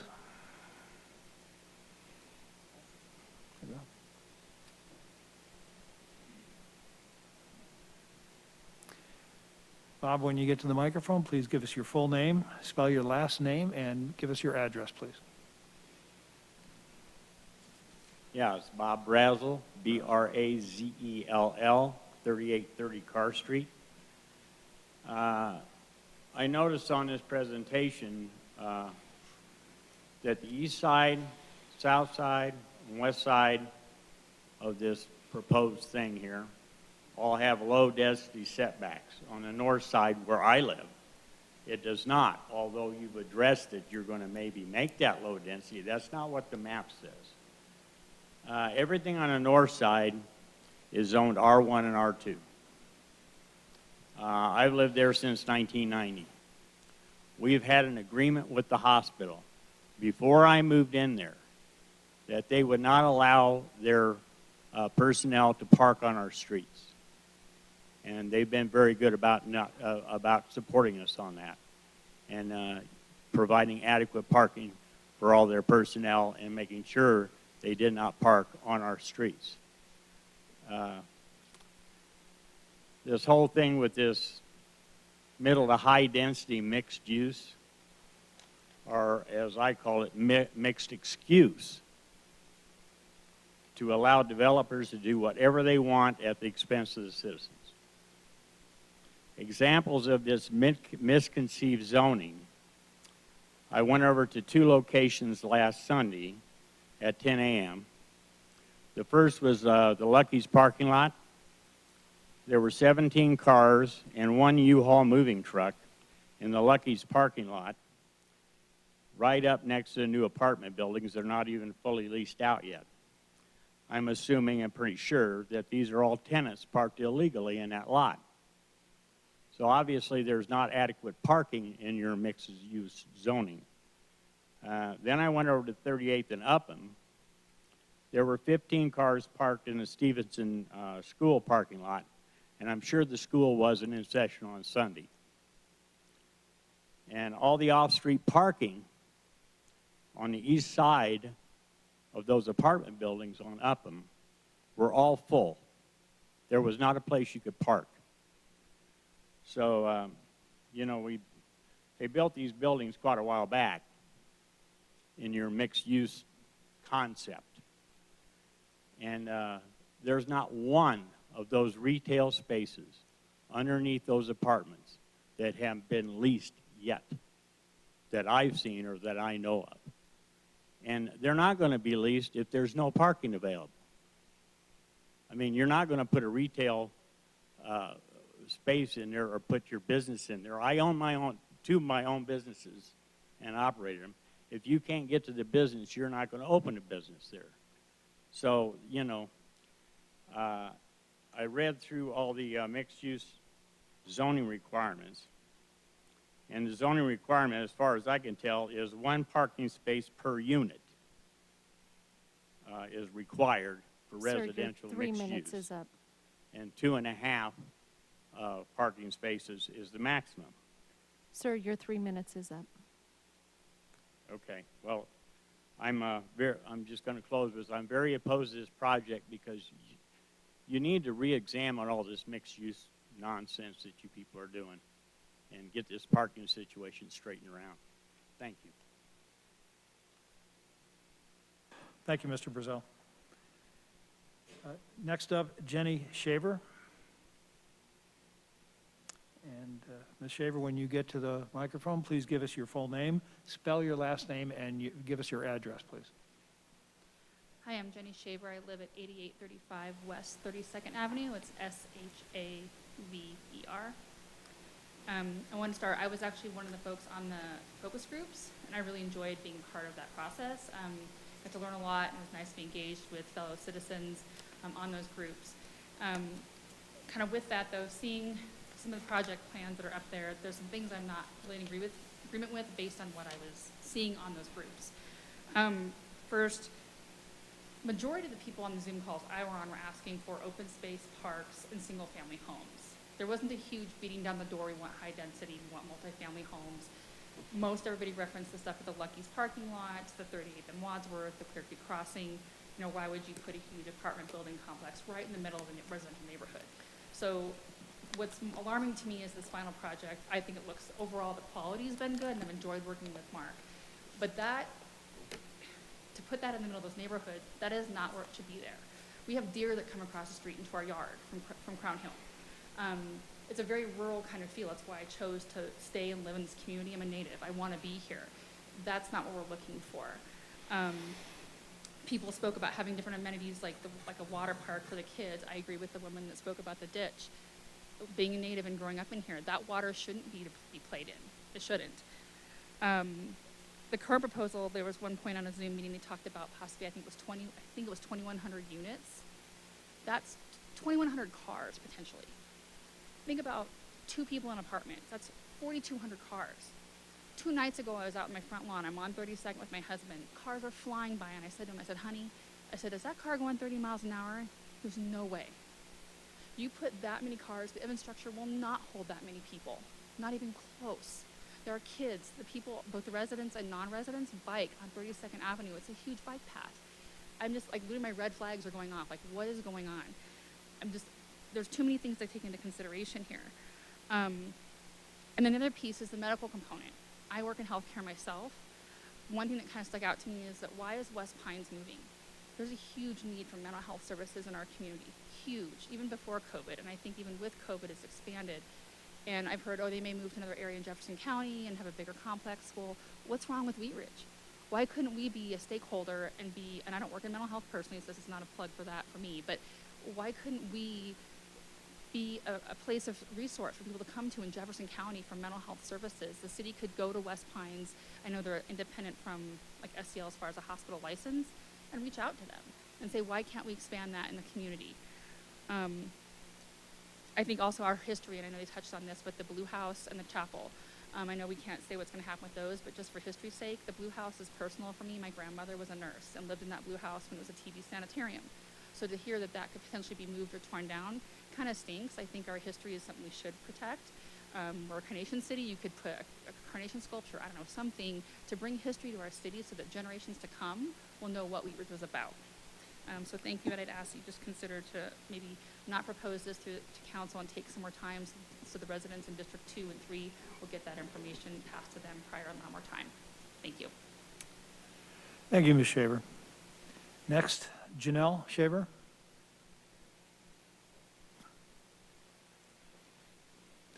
When you get to the microphone, please give us your full name, spell your last name, and give us your address, please. Janelle Shaver, 8890 West 35th Avenue, SHAVER. Okay, I have a bunch of things. So, The first thing I want to talk about is the process. I've been following projects and development in this city since probably about 1994, and this is just the worst process I've ever seen. You can't just have a couple of focus group meetings and call that public outreach. The focus groups are great, they serve their purpose, but that's not public input. There was mention of an extensive, inclusive process. That's not an extensive, inclusive process. Adjacent property owners weren't notified, especially people who are able to do a legal protest. Not sufficient notification. Putting it on the website and calling it good isn't enough. And I heard a figure of how many $100,000 the consultant costs, but you couldn't spend a few $100 on postage to just inform the neighborhood. The last meeting 2 weeks ago, there was no real input taken. The decisions had already been made. And also, changing the comprehensive plan is a huge deal. That's a big deal to change the comprehensive plan. Some of you probably remember me as city clerk. I was on the city council for 6 years. Changing the comprehensive plan is a huge deal. And to do that with such limited public input is not a good thing. And yes, this is not a rezoning, but as the presentation said, it creates expectations. The 3 plans were pretty much the same. It reminded me of an antipasto platter that had a little bit more prosciutto over here and a little bit more olives here, but basically pretty much the same stuff. I've talked to Council Member Weaver, and she's interested in the concept of urban agriculture. She said she'd talk to the staff about that. That isn't anywhere in here. Our grandson broke his arm and had to go to Highlands Ranch to Children's Hospital. And the last thing I want to quote is Ed Perlmutter. Many years ago, we took a class from him, and he said, and he comes from a developer family, he said, it is not the job of government to guarantee a property owner the highest and best use of their land. And it's not your job to make SCL a pot full of money. You get to decide the density, you and the city council, not the developer, not SCL, not the staff, you do. And you represent the citizens. And I hope you will deny this and tell them to go back to the drawing board. Thank you. Thank you, Ms. Shaver. Next up, Lisa Wilson. When you get to the microphone, please give us your full name, spell your last name, and provide your address, please. Hello. My name's Lisa Wilson, W-I-L-S-O-N, and I live at 3231 Balsam Street. Progress can't be and shouldn't be stopped, but it can be shaped. Progress can be shaped to create a positive future that bolsters and benefits our community. My husband and I have been to all the public meetings, and I appreciate those opportunities to help shape this campus's future, and the master plan shows that you are listening. That is evidenced by the preserved ideas of green space and walkability, a balance of density, and a center-concentrated higher density. I appreciate the thought to active mixed use along 38th and the minimal impact on the site edges, especially Balsam as a street that hugs the south side of the campus as opposed to going straight through. Thank you very much. Fingers crossed. So I just want to say that I appreciate your consideration to all the input, and I appreciate your consideration to a master plan that will create a unique, livable addition to our community. Thank you. Thank you, Ms. Wilson. Next up, Steve Cherney, Yeah, so I put my name down there just Oh. as a record, so I'd be able to answer questions. Thanks, Steve. And sorry about the last name. Next up, Don Wood. Mr. Wood, when you get to the microphone, please give us your full name, spell your last name, and provide your address, please.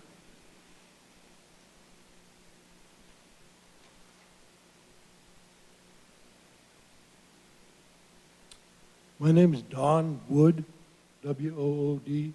I live at 7385 West 28th Avenue. And I'm here tonight representing the Wheat Ridge Historical Society and the effort to save the historic Blue House. The Save Our Sanitarium is a group of individuals interested in saving the historic structures on the Lutheran campus. There's a good deal of community support for this. We've come up with 600 plus signatures on an informal petition in the last 3 weeks. And Jefferson County Landmark and Preservation Committee has written us a letter of support. And to quote that letter, the Blue House is one of Jefferson County's crown jewels of residential architecture and a place of strongest importance in our history of sanitarium, hospital, nursing, and charitable care. The historic Lutheran Hospital campus was recognized by the Jefferson County Historical Commission as identified among the places of highest significance in our history. So the preliminary application form has been approved by History Colorado for inclusion in the Colorado State Register of Historic Properties and the National Register of Historic Places. The actual application would be going in after the first of the year, and in order for those to go through and actually become a part of the National Register of Historic Places, that's required the owner of the property to sign off on that. One proposal for saving these historic sites is a small park. The potential park would be about 1.6 acres, less than 2% of the total area of the campus, and could be an important public space. The Blue House itself is in good condition and could serve for a variety of public uses.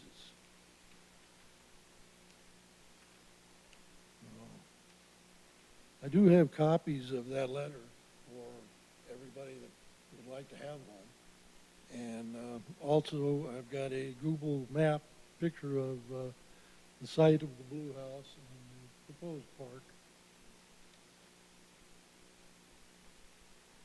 And what we're asking for tonight is that the Planning Commission take into consideration these historic structures being preserved in the interest of future generations. As the letter from Jefferson County points out, there may be a variety of ways to affect the preservation of these buildings. We ask that the planning for saving our local history be a priority in the design for land use of the Lutheran campus. Thank you.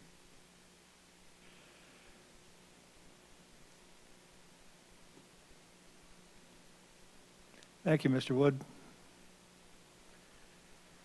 Next up, Sandy Nance, is that it? Sandy, when you get to the microphone, please give us your full name, spell your last name, and provide your address, please.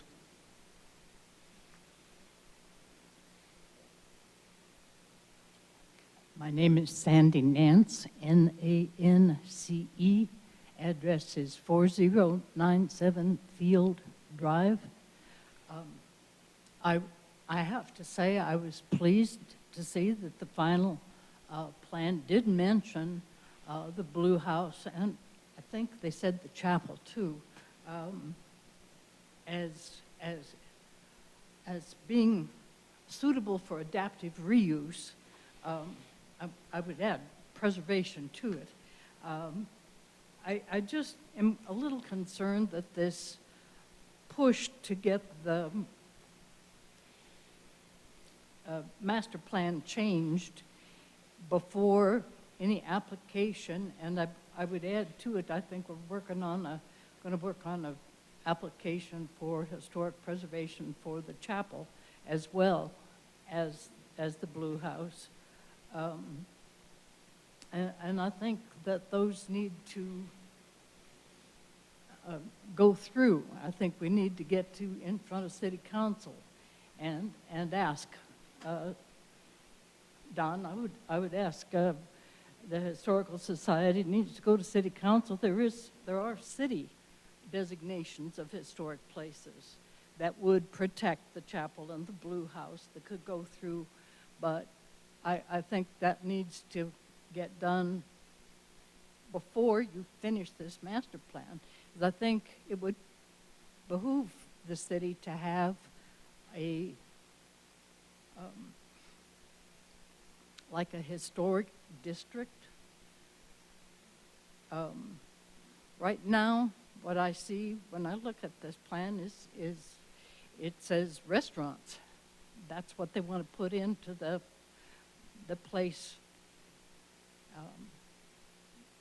Mixed use, yes, and then they want to put in the restaurants too. And you can't have the historic preservation and save the Blue House and the chapel and have your restaurants on 38th and all along Lutheran Parkway. I think we're just kind of rushing this. I did notice, went to the municipal code and was looking at that. It says the city council, no structure shall be granted historic designation unless city council determines that the property owner will retain the ability to earn a reasonable return on the property. And I'm like, whoa, how do you earn a reasonable return on a historical house and chapel? That kind of indicates that they have they have the right to sell it.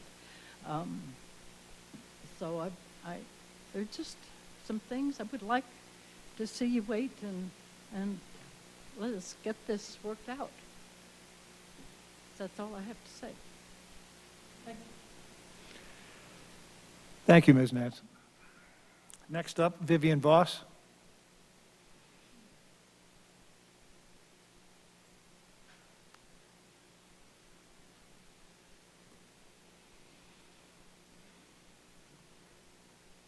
Good evening. Vivian Voss, that's V as in Victor, O, S as in Sam, 6920 West 47th Place. I've been a little confused through this whole process with the fact that SCL owns the property. They can do whatever they want with it. We have been given by MIG a good way to express what we would like to see there or not. And I've respected that process and enjoyed talking to Mark and Jay about my issues and concerns personally, which a lot of citizens have voiced.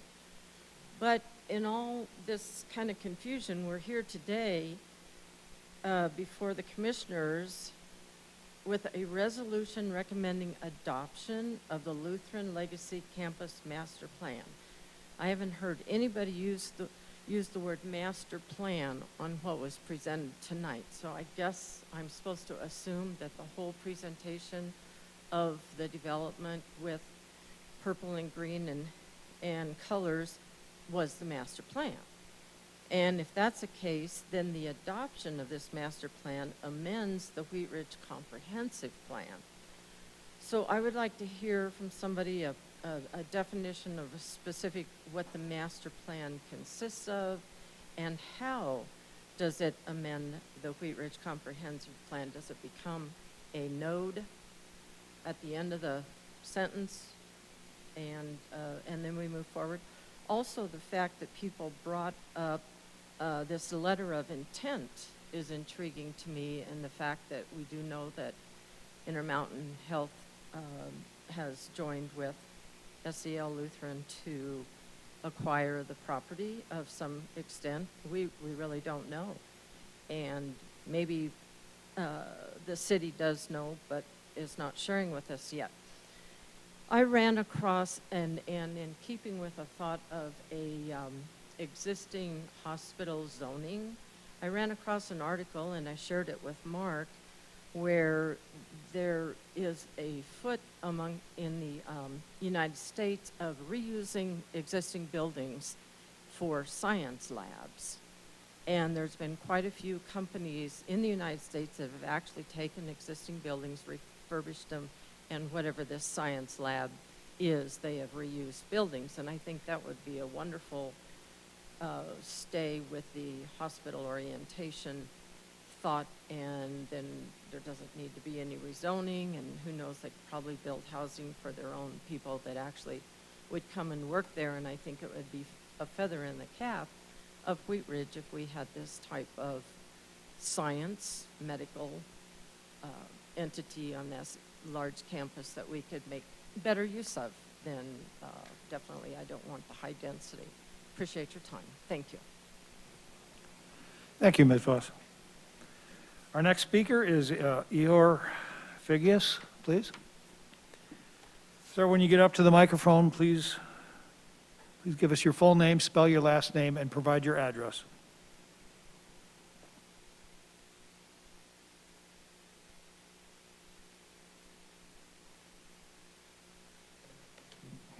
Good evening. My name is Ihor Figlus. That's I-H-O-R-F-I-G-L-U-S,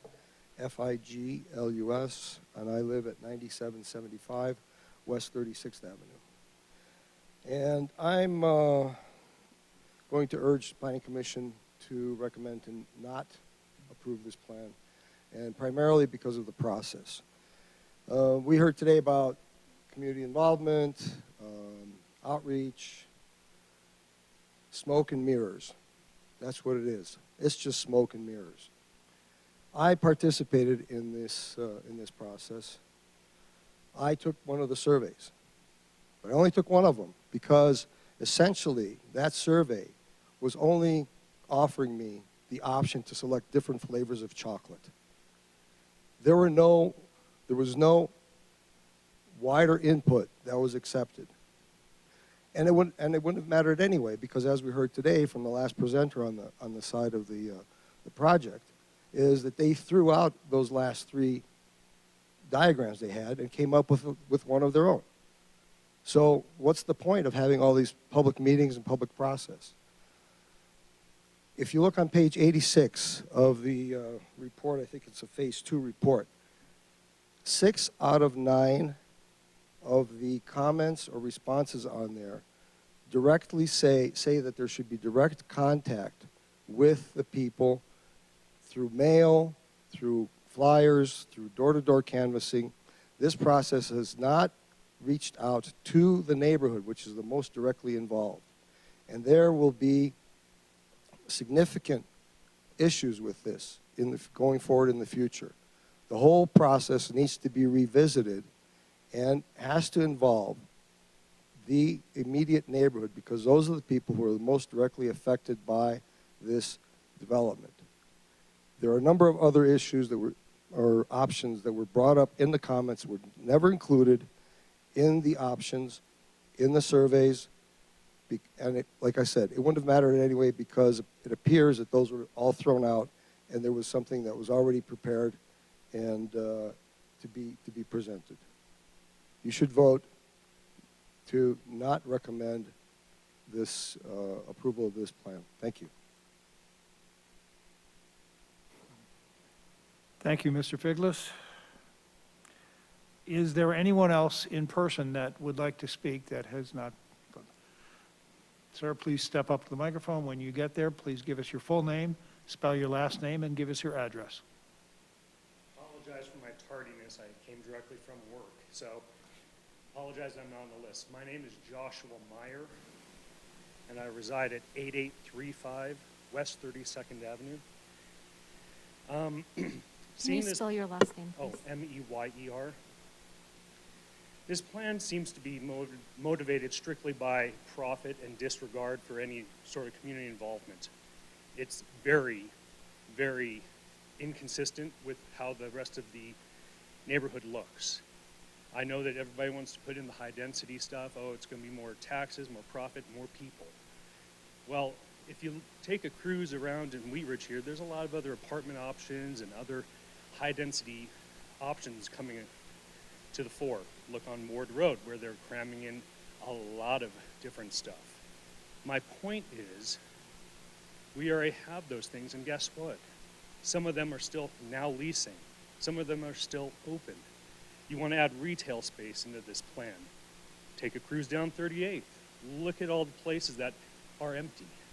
And you're telling me, you're telling these folks here that you're going to fill up this space when this is off the main drag of Wadsworth?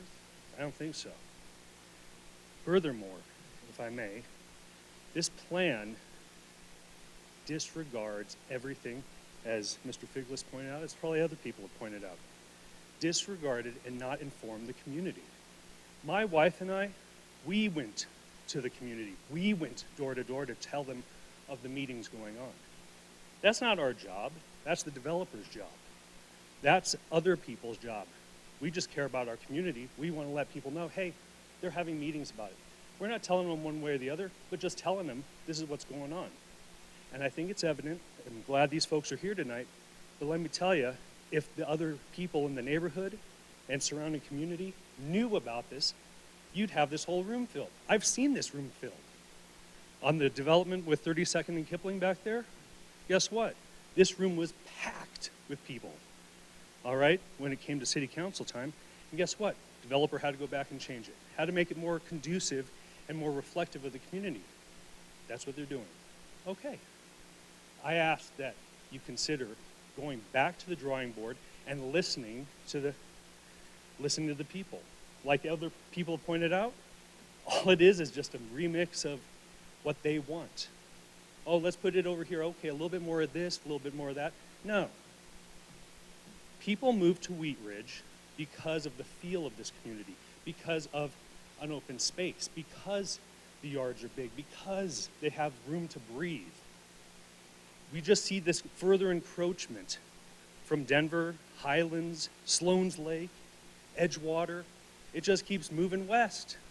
I think this is the stopgap right here. It should be, where we say, no, Wheat Ridge is going to stay Wheat Ridge, and we're not going to do this crap that everybody else is doing. Let's pack them in, pack them in, pack them in.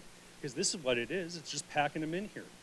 You think this community can handle, as Ms. Shaver pointed out, 4,600 more people? I don't think so.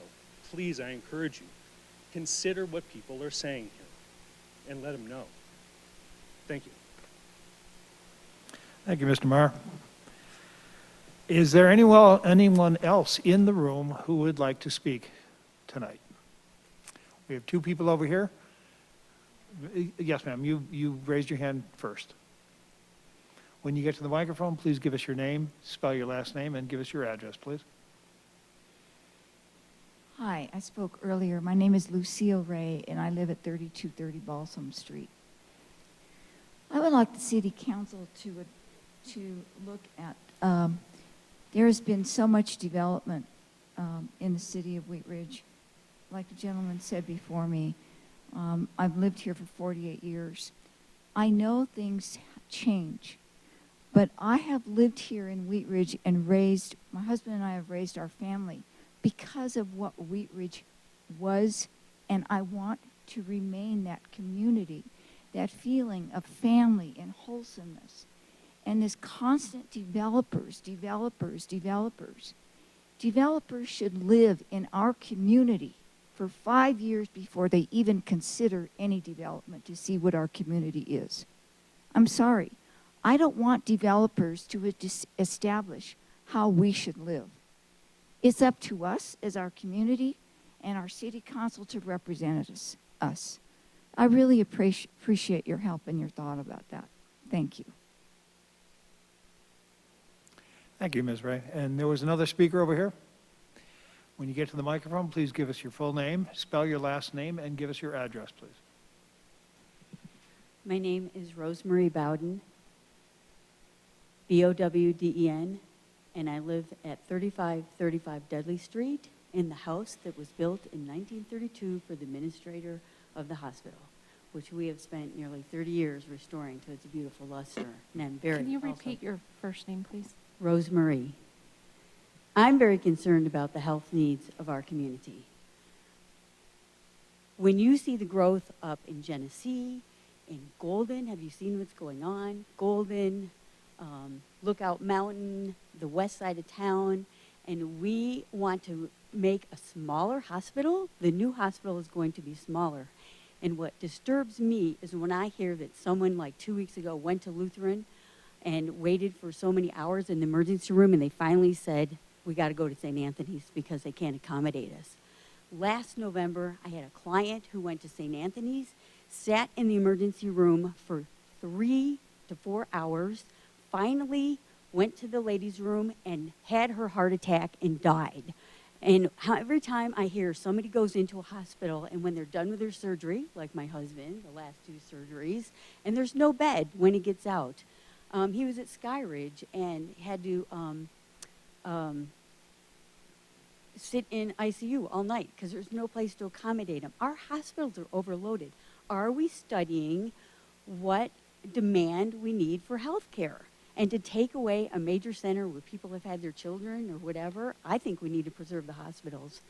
How are we going to accommodate the population with no hospitals? I don't understand it. I think we need both hospitals because I hear this all the time. You know, I'm sick, I waited, they couldn't take care of me. So my concern is anybody looking at the need to have 2 hospitals in our community? Thank you. Thank you, Ms. Bowden. Is there anybody else in the audience that would like to speak this evening?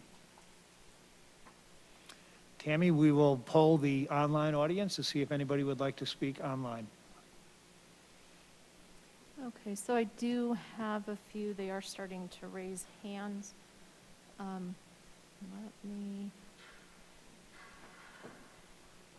Mary Ann, if you can unmute your computer, you can speak. Hi. Can My you name please is give your last name and your address? My name is Mary Ann Stork. My name is spelled S as in Sam, T as in Tom, O-R-C-K. I live at 4120 Balsam Street. I have to agree specifically with the points that Janelle Shaver made and Mr. Moore made also. I am going to encourage the Planning Commission to reject this plan at this time and go back to the drawing board and be revisited and resubmitted. As Mr. Moore stated, we are not Denver. We are a small town feeling town with large lots, small houses, and a family feel. Anybody who wants what's in Denver should move to Denver for high density housing and small lots. When I look at this plan and I see ideas, for example, retail, just as was previously stated, look around the city and look at all the empty storefronts. Why is it all these many years later, Lucky's is still empty? Lucky's is looked at as one big box store. It doesn't have to be that. And there it stands empty, just 6 blocks away from this new development. And when we're talking about low density housing, when you tell me that the lower density housing is 4 to 12 units per acre, that's a lot of BS because the surrounding neighborhood is 1/4 acre lots with single family housing. And when we're finally looking at those single family housing, let's look at how big the footprint is on those lots. Wheat Ridge is a town of a lot of green space. And there's a feeling in Wheat Ridge that is totally unique to Wheat Ridge, and we need to retain that. Now, I have not lived in Wheat Ridge for 50 years or 40 years. I've only been here for 12 years, and I moved here specifically for the size of the lots and the green space that's in Wheat Ridge, and I agree that we should maintain that, especially in this area that is so close to the surrounding residential neighborhoods. And as far as trying to come up with making this a center for the arts or whatever, Wheat Ridge has a problem in coming up with where is our downtown area. Well, we're about to spend $4 million to develop the green. Isn't that where our downtown area should be? Over there, how many downtown areas do we need? How many retail centers? A coffee shop, maybe, but anything more? You know what? And when it comes to retail and restaurants, I still leave Wheat Ridge more than I eat in Wheat Ridge when I eat out, because the restaurants, I'm not going to eat at a national chain. So I really encourage the Planning Commission to look at this seriously, listen to what the people are saying, and to reject the plan as it currently stands. Thank you for your attention. Thank you, Ms. Stork. Tammy, is there anyone else online?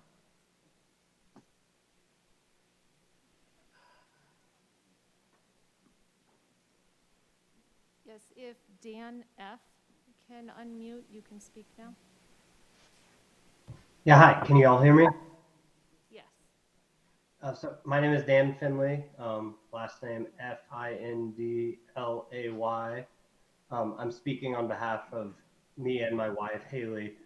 We live at 3375 Dudley Street. I have also been a part of this process and do want to thank Jay and the city planners just for their willingness to engage us. I will mention or echo kind of some of the comments that I do think our ideas were heard. I do think kind of everything we said was noted and taken down. But it has been refreshing to hear kind of the community come out tonight and talk about kind of in unanimity opposition to the plan. And I don't know exactly what that means because, I think no one is totally resistant to change. I think we all understand that, the realities of the world and that Wheat Ridge is part of that. But to just sort of hear the uniform voice of this seems fast, this seems quick, this seems like a change. We just moved, just over 2 years ago to Wheat Ridge, and for the reasons everyone mentioned, but it is also extremely heartening to hear the longtime residents of the community, involved as well, saying, this is what Wheat Ridge is, and this is what we want Wheat Ridge to remain to be. And I think all of you that serve on this, must know that in your hearts as well. So I just want to echo the voices that have been said and just sort of echo them. I do also want to mention, we've heard a lot about the north side, and I know Allison Street has gotten a lot of involvement and recognizably so. Dudley Street to me has been a bit of a disappointment. I know someone just spoke from Dudley Street. I'm not like attacking my neighbors, but it's just been interesting to see that sort of the west side and even south side has not been as engaged in my sort of recognition of things. Or unnotified. And I wanted to point out Igor, he's been to our house 3 times and he's left. We've talked multiple times. He's been here when I haven't been here. He's left flyers. And built trust with the neighbors. Yeah, my wife's chiming in here. But yeah, just like that it's important to note, again, that's not his job. It's not the job. I don't know whose job it is. But people didn't know, and people aren't engaged in the way that they need to be engaged to have a voice. And it can all, I don't know what democracy is. I mean, to some degree, democracy is if you're not engaged, you're not engaged. But if you start building something or developing something, you're gonna hear it later. And those people haven't been involved in the way that I feel like they would be if they knew what might be happening.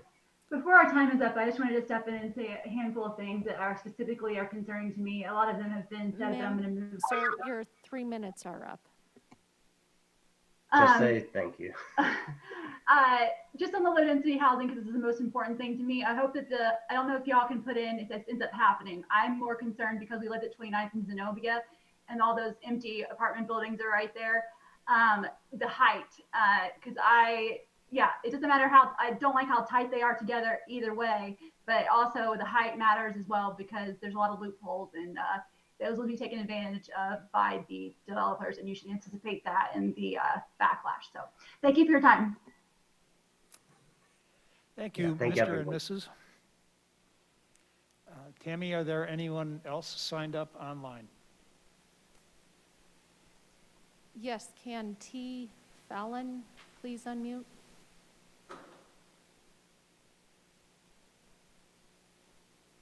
Are you there?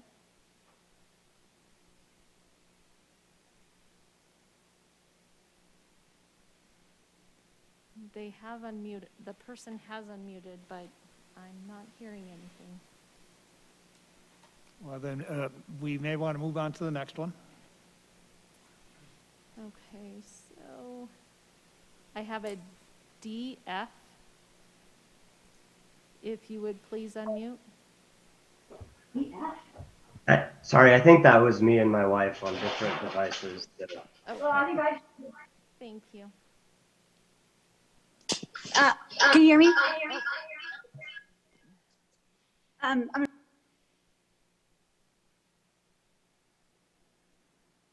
Is T. Fallon there at all?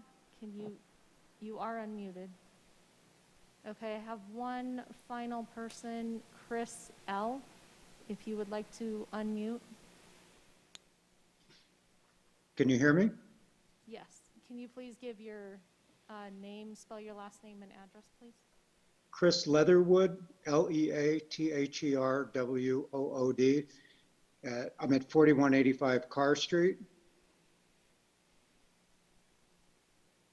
So I had made a public comment regarding the ditch, but we're lateral members on the ditch.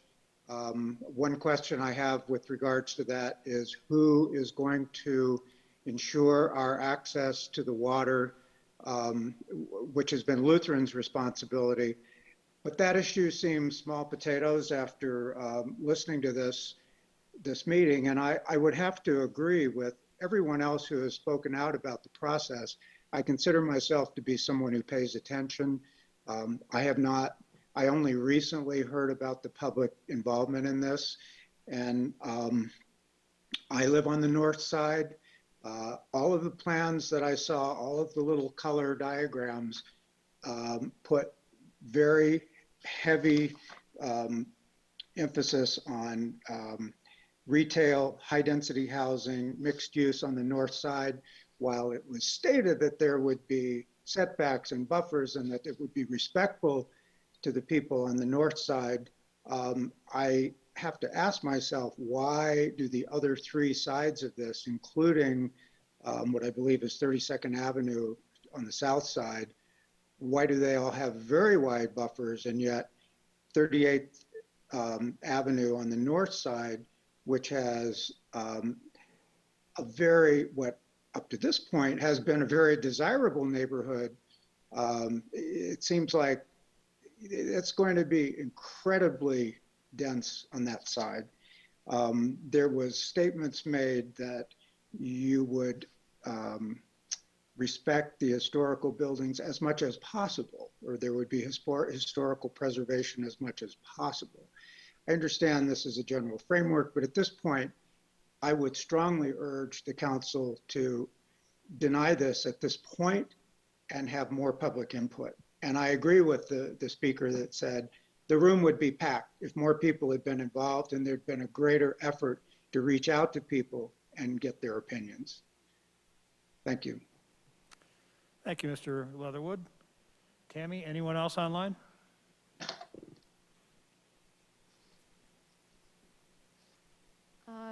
If your name is Scott, can you please unmute? Can you hear me?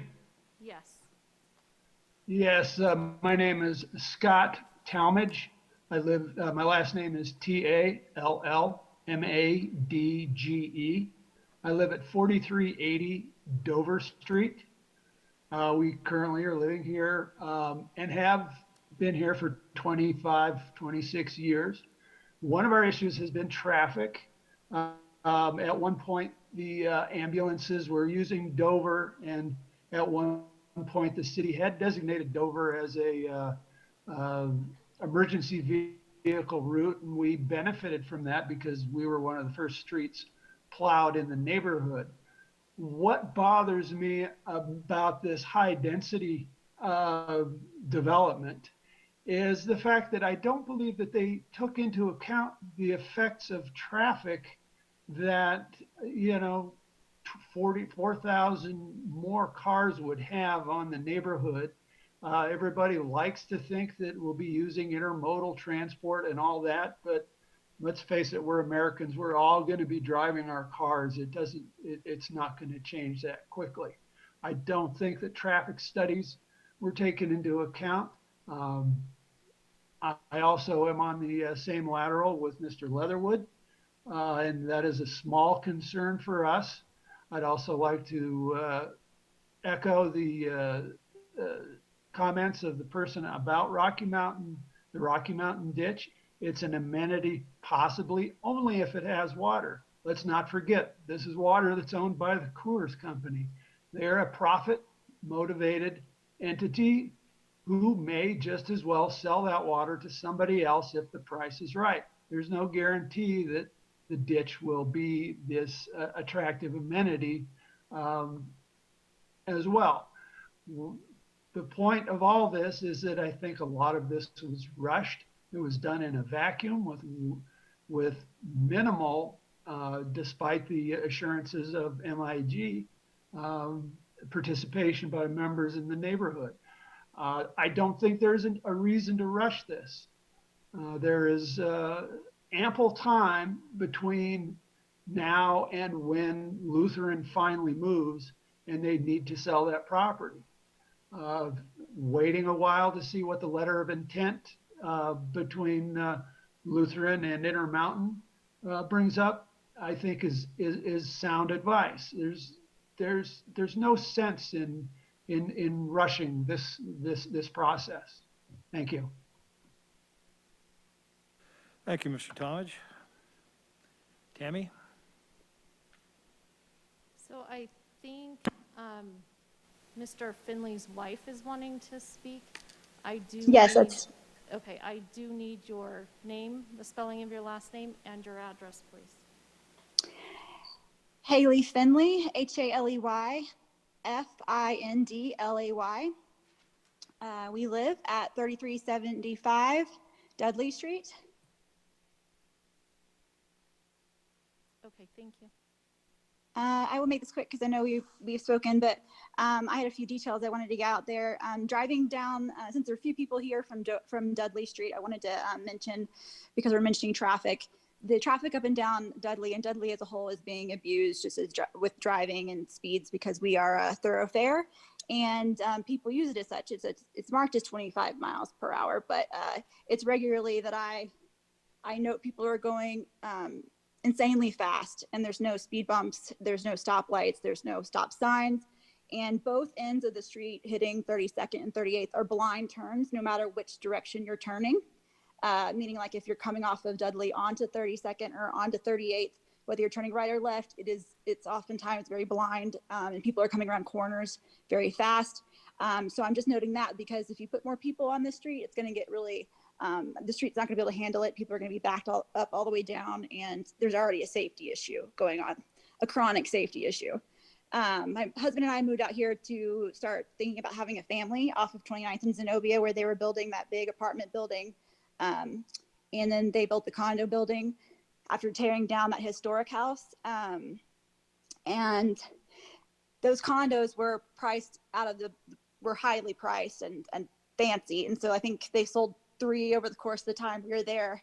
I think over a course of a year or more, and the rest stood open. The apartment building on Sheridan became low income housing because they assumed they couldn't find people to go in there. Without building any sidewalks, the people in that apartment building were on their scooters in the middle of the street, having smoke breaks, which was a safety issue. And then you could just basically, the vibe in the Highlands right now is you lower one of your windows and you can hand your body wash out to your neighbor. Like, it's just insane how tight people are. And I moved here from New York City to have like more space and be able to breathe. And the infrastructure is just, I don't want to be rude. It's just atrocious. I'm just going to call it what it is. It's atrocious. And I would just like there to be some anticipation beforehand of what the needs are going to be before it happens. And a lot of this is in Denver proper, but if we put a lot of people in this area, I don't want there to be some unforeseen consequences. So I agree with a lot of what other people have already said. And then lastly, about the condo that went up in front of us, it was, they used some loophole to get parking underneath because they could only have 3 stories. Each story was just 15 feet tall. So they got around that, and then the parking went in below all 3 of those stories. So it ended up being actually like to you and everybody else around it, like a 5-story building. And that was what I was trying to mention about like the developers calling it low density. You know, there needs to be more constraints on that too, because I just don't trust that what we call it is what it will actually feel like, and our quality of life will really be impacted more than is anticipated by this plan. Thank you for your time. Thank you, Ms. Findlay. Tammy?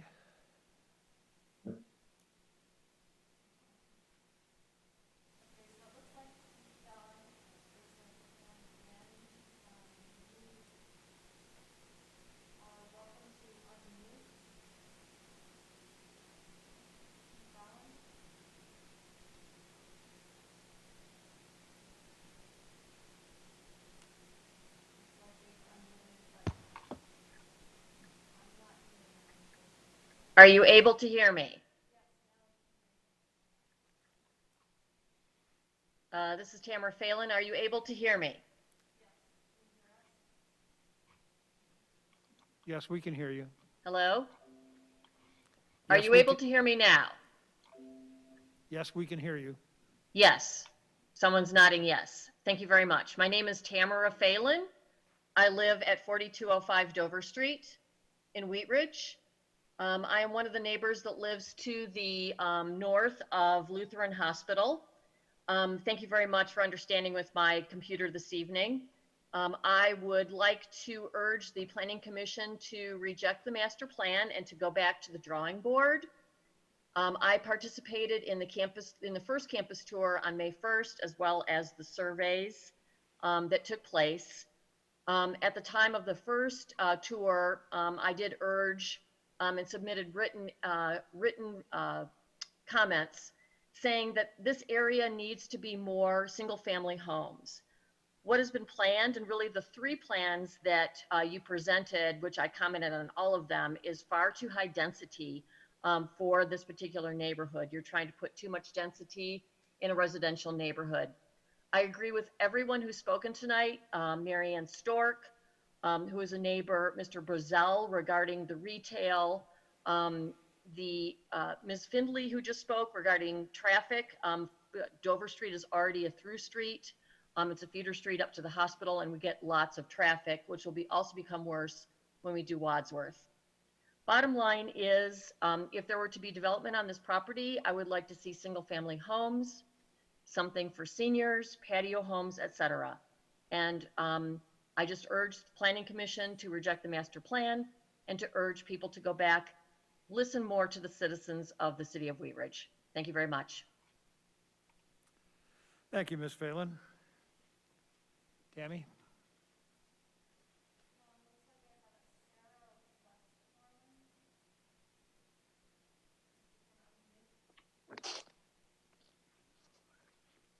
Hello? Barely. Can you hear me? Okay. Hi, my name is Sarah Westmoreland. My last name is spelled Westmoreland. I live at 4130 Balsam Street, so north of the redevelopment proposal. My main concern among those that were mentioned this evening is traffic impacts. I didn't see in the plans traffic studies and how that would impact the north side of the development. So I would also, I'll make my comment short since I know it's late, urge the committee to reject the plan and go back and look at some more traffic studies. Thank you so much. Thank you, Ms. Westmoreland.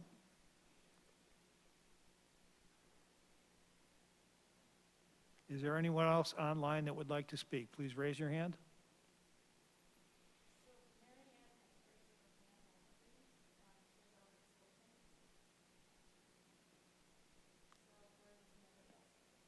Okay. And we will go to our in-person audience and the online audience. This is one more chance for anybody that would like to speak this evening. If not, yes, sir. We have somebody in the audience who's raised his hand. Please step up to the microphone when you get there. Provide your full name, spell your last name, and give us your address, please.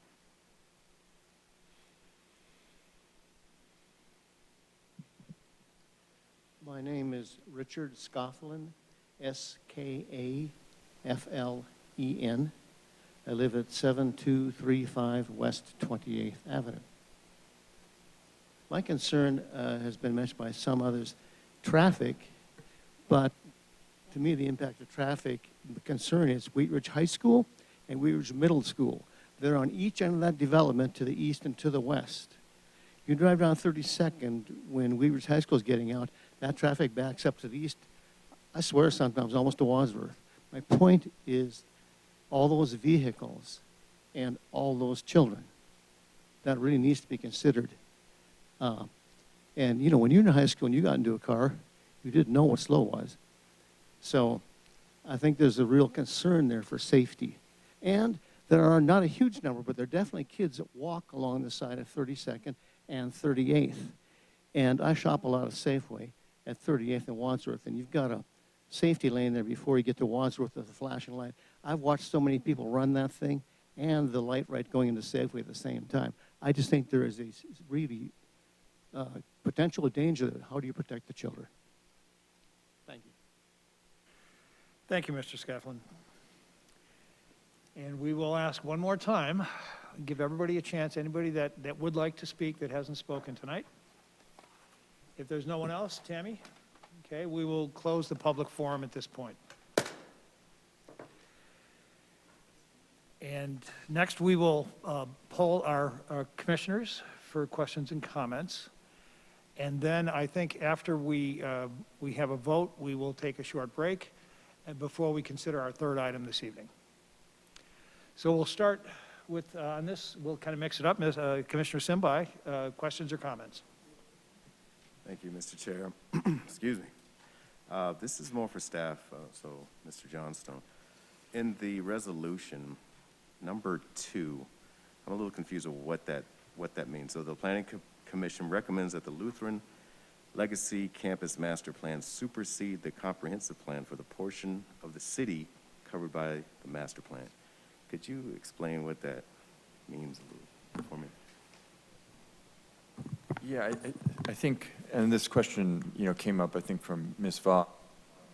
What is the master plan that's being this is what that is, right? So there's maybe certain pages in it that are more illustrative than others, but I think the entire content of this is informative to any future changes in land use on the property, changes in zoning on the property. So that's the intent of that language, is that this is being adopted in its entirety. Understood. Okay, and just about process, if we were to adopt this plan and then City Council adopts this plan, this potentially 5, 10 years, 15 years down the road, what is the possibility of new planning commissions or City Council changing the master plan? Is that allowed, or is it now fully in the city's hands once adopted? Well, certainly it's at the city's discretion to update master plans. That's a role for the Planning Commission and City Council.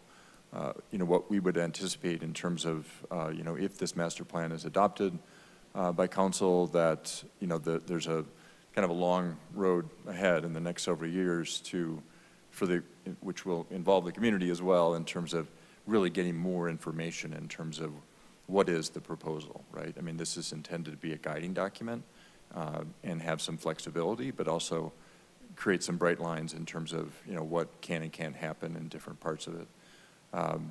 So if that gets memorialized in the future in a zoning document, such as a planned mixed-use district or planned residential district or some combination of those, which is what we'd likely anticipate, that stays in effect with more certainty.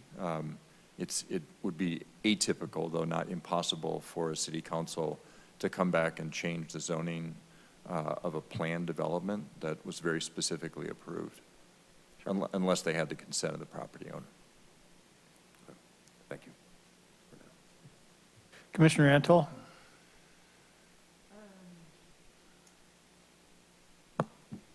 I'm just umming right now, but I will into the microphone.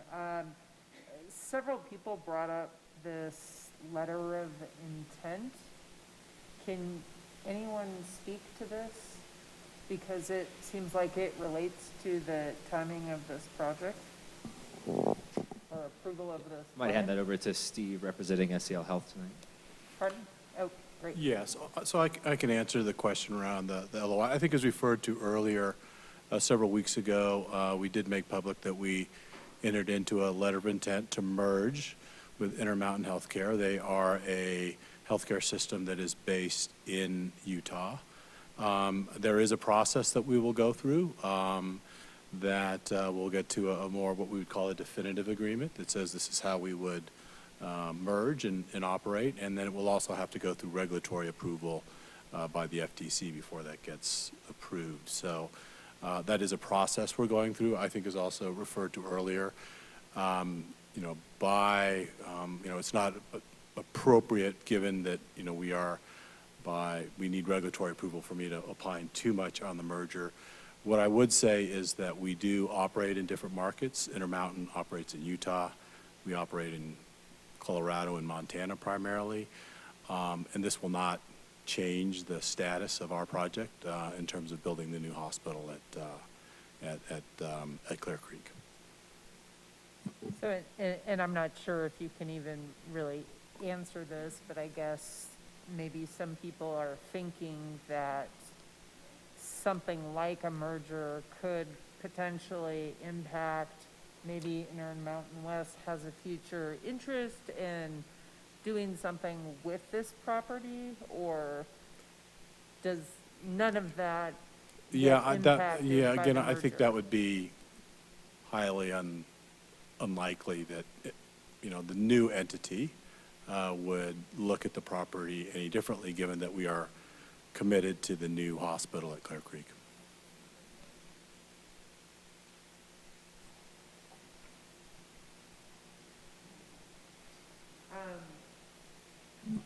I mean, are we going to do round robins? I We certainly don't certainly want to can, yes, dominate. I'll yes. do one more question, but then I'm sure maybe some of my other ones will be answered by other commissioners. I just want to be clear with the master plan that the development framework that is outlined here that recommends potential densities. If we approve this master plan, we would be in fact recommending those different numbers of acres for the different types of densities as part of approval of this. That sounded clunky, but hopefully you understood. Yeah, I don't think it was clunky. Generally, yes, but I would say that anytime we adopt a comprehensive plan, it's to be understood that those are not absolutes, right? They're not zoning, right. Right. So, you know, the lines are not absolutes. They're very important, don't get me wrong, but if you have ever had occasion to read the language on how you use the structure plan, which is one of the pages in the actual comprehend that we'll be amending through this process if it's approved. It specifically says that the structure plan is an advisory document and it's not to be looked at as a parcel by parcel land use map. So there's some inherent flexibility in any comprehensive plan, but certainly the numbers in here are at the same time meaningful. Thank you, Ken. We'd ask that the audience members not speak, so you're sort of disturbing our conversation here. We do appreciate your attendance, but we'd ask that you remain quiet. Thank you. Was there something else, Commissioner Antal? I'll hold my questions for now. Thank you. Commissioner Ohm? Thank you. The first question I have is there a criteria with the Rocky Mountain ditch in regards to it being open, or could it possibly be buried? I don't know.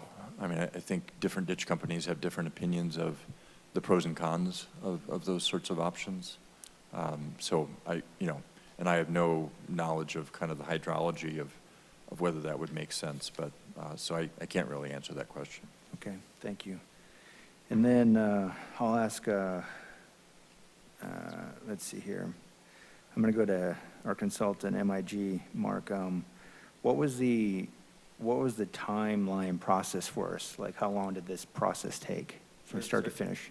Certainly. So it started, as you know, there's a lot of technical analysis that's paired with the engagement process. The technical analysis began in February, the first external notification of the engagement process. I think as Ken noted, was in March. The first big event we actually hosted was May 1st, and that was the walking tour, the 3-hour kind of on-site event. So from there, I guess, announcement in late March, so that's April, we'll do the finger math real quick. April, May, June, July, August, September. So 7, did I do that right? 7 months, 6 months Okay. of active engagement. And was there, I know I've received several emails that I've signed up for on, like What's Up Wheat Ridge. Right. Was there hard copies, like postcards sent out as well? Postcard notifications? No, the Yeah. print notifications that were part of this process would have been through the local media, so again, and the Gazette and the Connections and Mayor's Matters, but no individual postcards were mailed to individual homes. Okay. Yeah, I would just elaborate on that. Mark's correct, but I think it was 3 editions of the Connections newsletter that's mailed to every address in the city. Had prominent notifications of this process, most of those including specific dates for opportunities for engagement. And then I did read through both manuals. The one that, and I understand the time constraints, but that's a little more interesting is the appendix. There's a lot of work in the appendix, a lot of details. Could you just kind of go over, maybe start with, I want to talk about traffic report. Sure. And also the facilities report. Yeah. So the traffic, talk about maybe what is the current trip generation versus the proposed worst case? That is a great question. I do not have those numbers off the top of my head. I imagine, so as Ken noted, this is not an actual development proposal, so we don't have square footages, densities for specific projects. So as a way of doing kind of a back-end analysis of a framework plan, we took the worst case scenario. We took the highest density generators for both water and sanitary from a utility standpoint and from a traffic standpoint. And then we started cascading that. So after we got through the highest density or highest intense use, we moved down to the next one and so forth as we moved out to the edge of the campus to figure out, okay, worst case or the highest density use, what is that? In that scenario, the trip generation was, I think it was 7% higher than the current one today. Hospitals being very high trip generators as an existing use. And on the water, I say water was a little above, sewer was a little below. I could have had those mixed up in there. But we're having ongoing conversations with district providers to get a better understanding of that. And then on the facilities report, in regards to the Blue House and the chapel, could you explain what the ABLE group, what their analysis was? Sure, yeah. So Ron Abo from the ABLE group was our architect on the team, the architect for the Fruitdale Lofts conversion.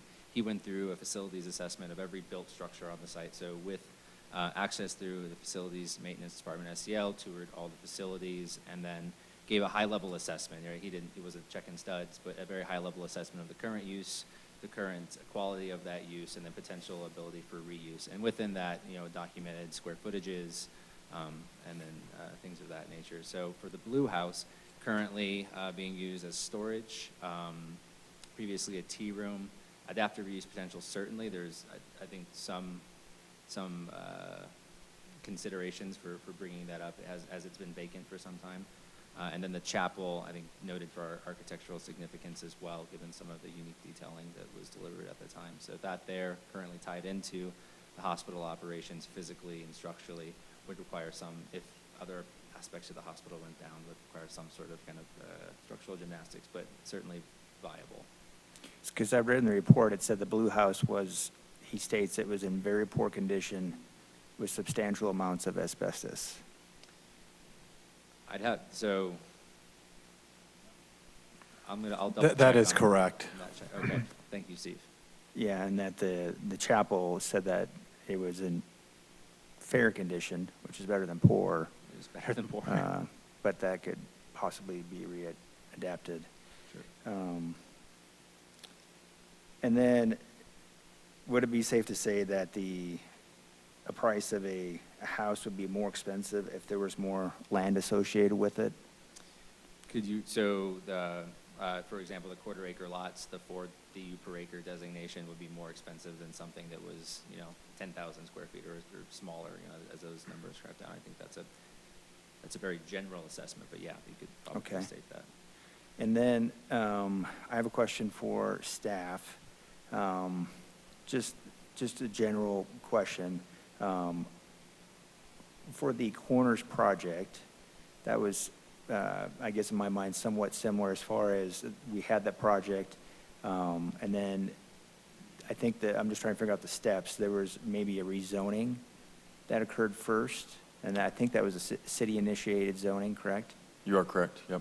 And Yeah, then, there was a charter amendment by vote of the citizens after that.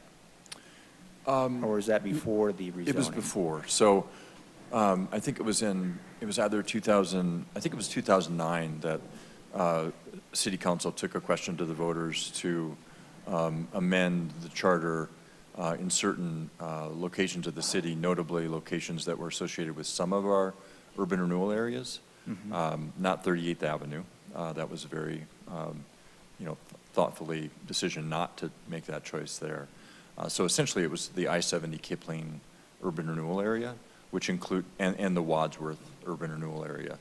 And the voters did approve the ability to make an exception to the height and density limits in those areas. Now, changing the charter doesn't change the zoning, right? So Right. we had that information in 2011 when we initiated the corridor-wide legislative rezoning of Wadsworth. And that, too, is a very public process. And owners were given an opportunity to opt out if they chose to. We probably wouldn't anticipate that same type of a zoning approach on this property. I mean, I think it probably lends itself more to some sort of a fine-tuned plan district, given the scale of it and just some of the other issues that, are shown in the plan. But that's what we'd likely anticipate would be a planned zoning designation here. So would the rezoning come first on this particular project? Because we're talking about removing height in the middle, or would the removing the height and density come first and then you would rezone it? Or would another option be that you would rezone parts of it, say some of the outer buffers, those would get rezoned because those are more or less intense density, and then you would... It's a great question. I was thinking about it earlier today and wondering if that sort of a question might come up. The quick answer is probably I don't know. I mean, I think if a developer were to come in and propose a product that was higher than 35 feet for residential, and at the same time be proposing, some other carrot, right? With, more open space than would be required, or something else, preservation of the chapel. I mean, a carrot that maybe would be attractive to people that are going to vote on that charter amendment. So I don't know, what that timing would look like. I think we'd have to, there's probably a few different models for what that would look like. We'd have to involve, our city attorney as well, and kind of what's the most appropriate way to stage those different things. Okay. I know on the Corners project, despite having it rezoned, having the height and density taking out, it still took a long time to develop, to find the right developer for that project. And then even on the TOD at Ward, having removed the height and density, just because, you can go really high, that's not what happened. It depended upon what the market could bear for height. Right. There's really only one phase of development at the TOD area that actually goes over, generally speaking, that maximum height of 35 feet. Some of the Toll Brothers townhome projects probably push that number, but it's mostly what you see under construction, the parallel apartments that are right across from the station platform that are under construction right now. That's a 4- and 5-story product. Okay, thank you. Commissioner Disney. This is a question for staff. If this master plan did not exist and Lutheran, once they're wrapped up and they have the new hospital, what would happen without a master plan? Well, not much. I mean, the property, the planned hospital zoning designation is very specific, right? They're allowed to operate a hospital and ancillary medical uses, you know, and how far can you interpret that to go? Obviously, behavioral health is very much a part of that mix. You know, the medical offices are part of that mix. That's about it. I mean, I think it would be a leap to say, well, and you can do housing because, you know, people in houses may work at the hospital, right? I mean, I don't think you could go that far. So the property would be very limited in how you could reuse either facilities that are going to be vacant or, you know, as you all know, many parts of the property are just vacant land, right? And then to the comment earlier about the merger with the corporation in Utah, I'm just doing some what ifs here because that's what our audience seems to be bringing up tonight. If that merger happens and that Western States, I can't remember the name, decides they want to Intermountain Health. buy the hospital, would that make the master plan moot then? If we adopt this tonight and city council adopts it and then this merger happens and they decide they want to put in a cancer research in the North Tower, does everything else become moot, or what happens in that scenario? No, not at all. I mean, I think, you know, some creative ideas came up tonight, right, about, and I don't know the healthcare industry, so I won't attempt to opine on them specifically, but, you know, would this master plan preclude them from bringing in a cool science, you know, research and development user, you know, on the campus in one of the existing buildings or in a new building? No, it wouldn't. You know, we sometimes, you know, with all due respect, call those kind of the unicorns, right? We have people that have made a lot of very specific recommendations of this is what I want it to be. It's like, if it's that, great. And that would be the same thing with the R&D center for medicine in some way. But we can't, you know, be that specific and prescriptive in a master planning document. That becomes just very limiting for what may or may not happen. And then one last question. I, having been involved in processes in this city before where we try to get input from citizens, there is always a complaint that you never did enough. And my observation of this process was that, and I might ask Mark too to comment on this, I was shocked when I read how many people participated. I didn't anticipate you'd have that much. In your experience, and you both can speak to this, does it seem like a lot of people, were you pleased with the outreach results and the people that participated, or did you wish, gosh, you always want to have more, right? I was going to say, no matter what process you go through, you're always like, oh, I wish I could have done that a bit better. But I mean, given the approach that we took, knowing that we were in the transition from a global pandemic, what we attempted to do, what we were able to do, I was very proud of. Knowing that we've tried strategies, all through the year prior, of really trying to hone in on the best way to engage the largest group, right? Like I mentioned during the presentation, there are certain tools that work really well for certain demographics, other tools that work well for other demographics. So by trying to use the largest tool set possible, our goal was to reach as many people as possible, and a lot of people who I think, at least in their kind of anecdotes and sharing, hadn't been part of the processes before. So I was very encouraged by it. And I would say that, I'm surprised there aren't more people in the room, to be honest. Obviously, we opened it up to the other side anticipating that there might be. But I would say that the reason I thought we might have more people is we had over 120 people here on September 22nd for an open house. So I think there are a lot more people that are engaged that aren't sitting in the room tonight. I think that's all I have for now. Commissioner Leal? This is just a question period, right? Am I correct on that? Okay, I have two questions then. And I might have missed it in all of the information that we got. But has the Blue House or the chapel been designated on the historic list? Not that I'm aware of, no. Okay, so there really is nothing keeping those intact. Not legally, no. Okay. I mean, we certainly heard, and the document reflects the fact that the community values those structures. And you know, I think the document, the master plan suggests that we should be continuing to seek ways to adaptively reuse them in some form or fashion, but there's no definitive answer on that in this process. And I see Stephen maybe moving towards the mic.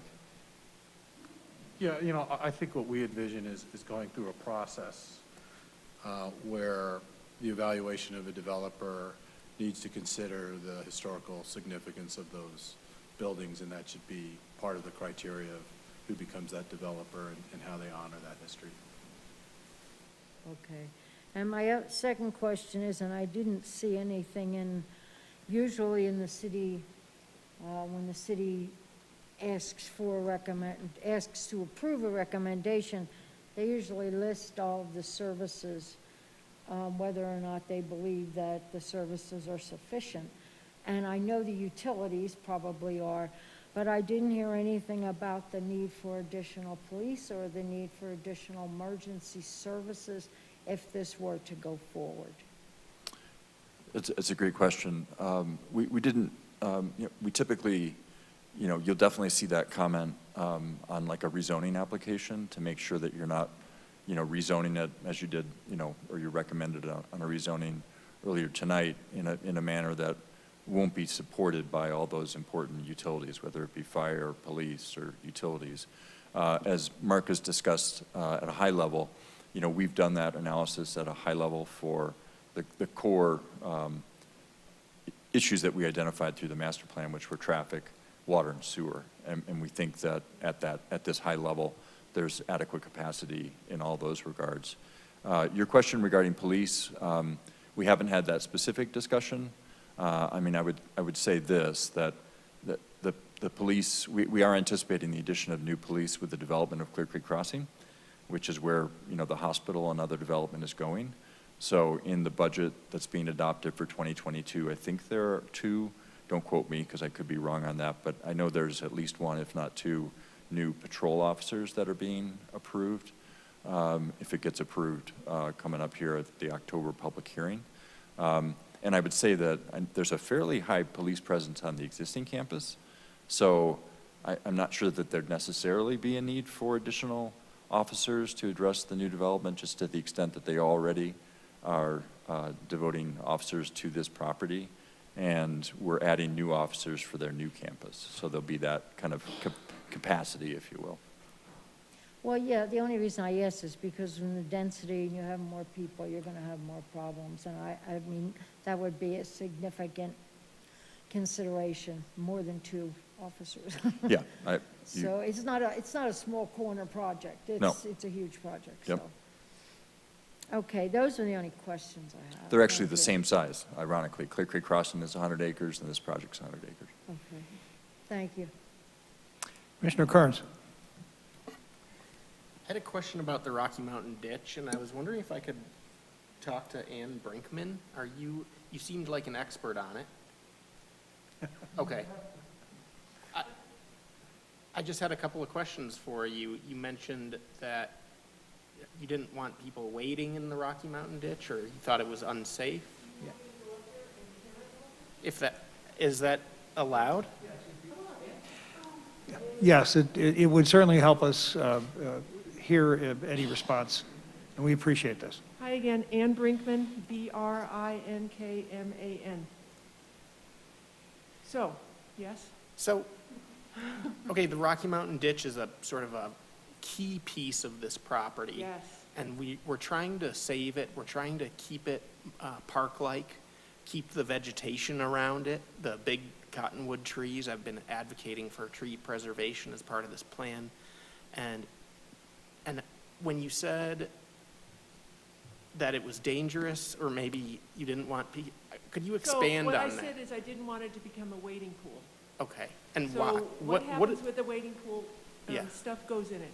Yeah. If you go to if you walk the site, you will see on multiple ends, there are traps there to keep stuff from going down, including woody stuff. If you wade in it, people are gonna start putting shopping carts in it. They're gonna start putting crap in there, excuse the French. It is a working water utility. People are using it, as you heard on the phone. There's laterals off of it, people are using it, they have the rights to it. And so I'm concerned, even one of the pictures in the plan, I'm concerned about showing the idea of wading through it. First of all, it's dangerous, you don't know what's thrown in there. Second of all, it's not a pool. That's why nobody's swimming in Highline Canal. Yeah. They're walking along it, people are walking their dogs and their horses and stuff like that. It's a much bigger canal, obviously, than the ditch, but it's a waterway. Yeah. It's not an amenity. Even though it's nice to walk around, I'm just saying, when you put it in the middle of a park, there's an assumption that you're going to use it for something. Okay. Does that make sense? Yep. Yeah. Thank you very much. Yeah. I can't answer whether it's going to be covered or not covered. There's portions of the ditch that are covered. That's the Rocky Mountain ditch. Mm-hmm. Yep, it's their property. Thanks, Ann. Mark, do you have any thoughts on the Rocky Mountain ditch? It's a fair point of clarification. A lot of the different precedent imagery that was used throughout the process early on, even tonight, showed various forms of nature play, which had some water elements part of that. That wasn't necessarily saying that the ditch was a water amenity. I think the idea of it being an amenity is that it's been an open space corridor with trails along it and preserved or large kind of vegetation, and that in its core could still serve moving forward. There's certainly concerns that would need to be addressed in terms of what that interaction or lack thereof, prohibition of interaction with the actual function of the ditch component might be from a physical standpoint, but other types of open space amenity that may include nature play that may have water elements might be appropriate elsewhere on site, depending on the appropriate scale and size. So that wasn't intended to say jump in the ditch. That's a good point of clarification, though. Yes.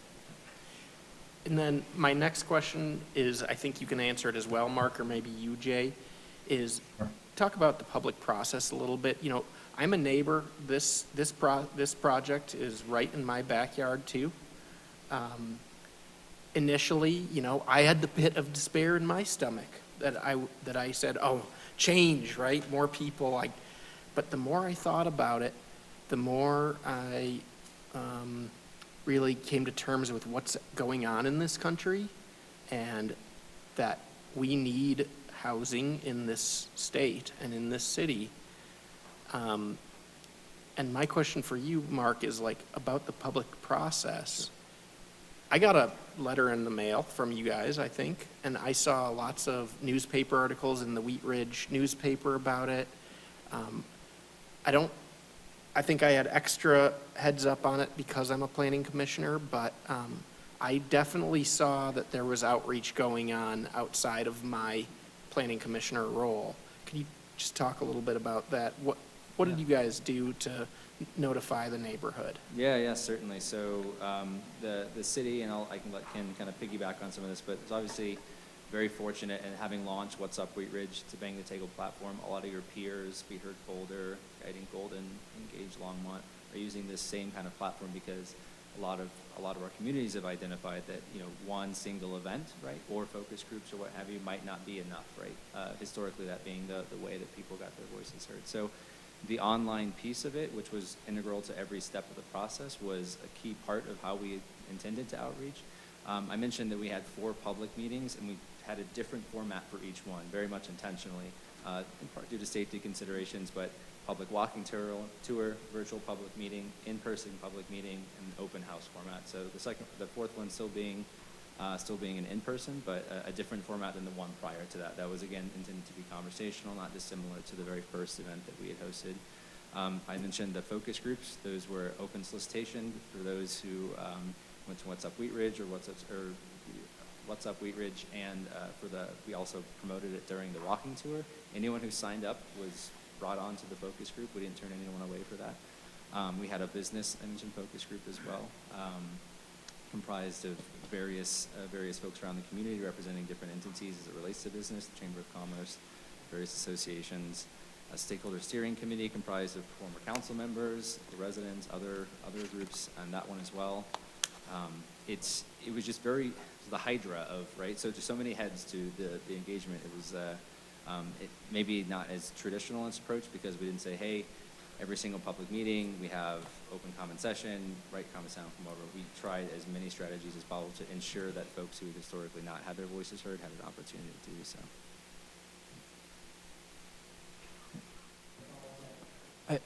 If I could just add to that, because I want to kind of own the fact that, there was some discussion about why we weren't, walking the neighborhood, handing out flyers. And we made the decision early on, for better or worse, in the process, that this is a community-wide issue. I mean, this is a campus that is a big part of this whole community. And that's why we took the approach in our noticing to take it at that scale.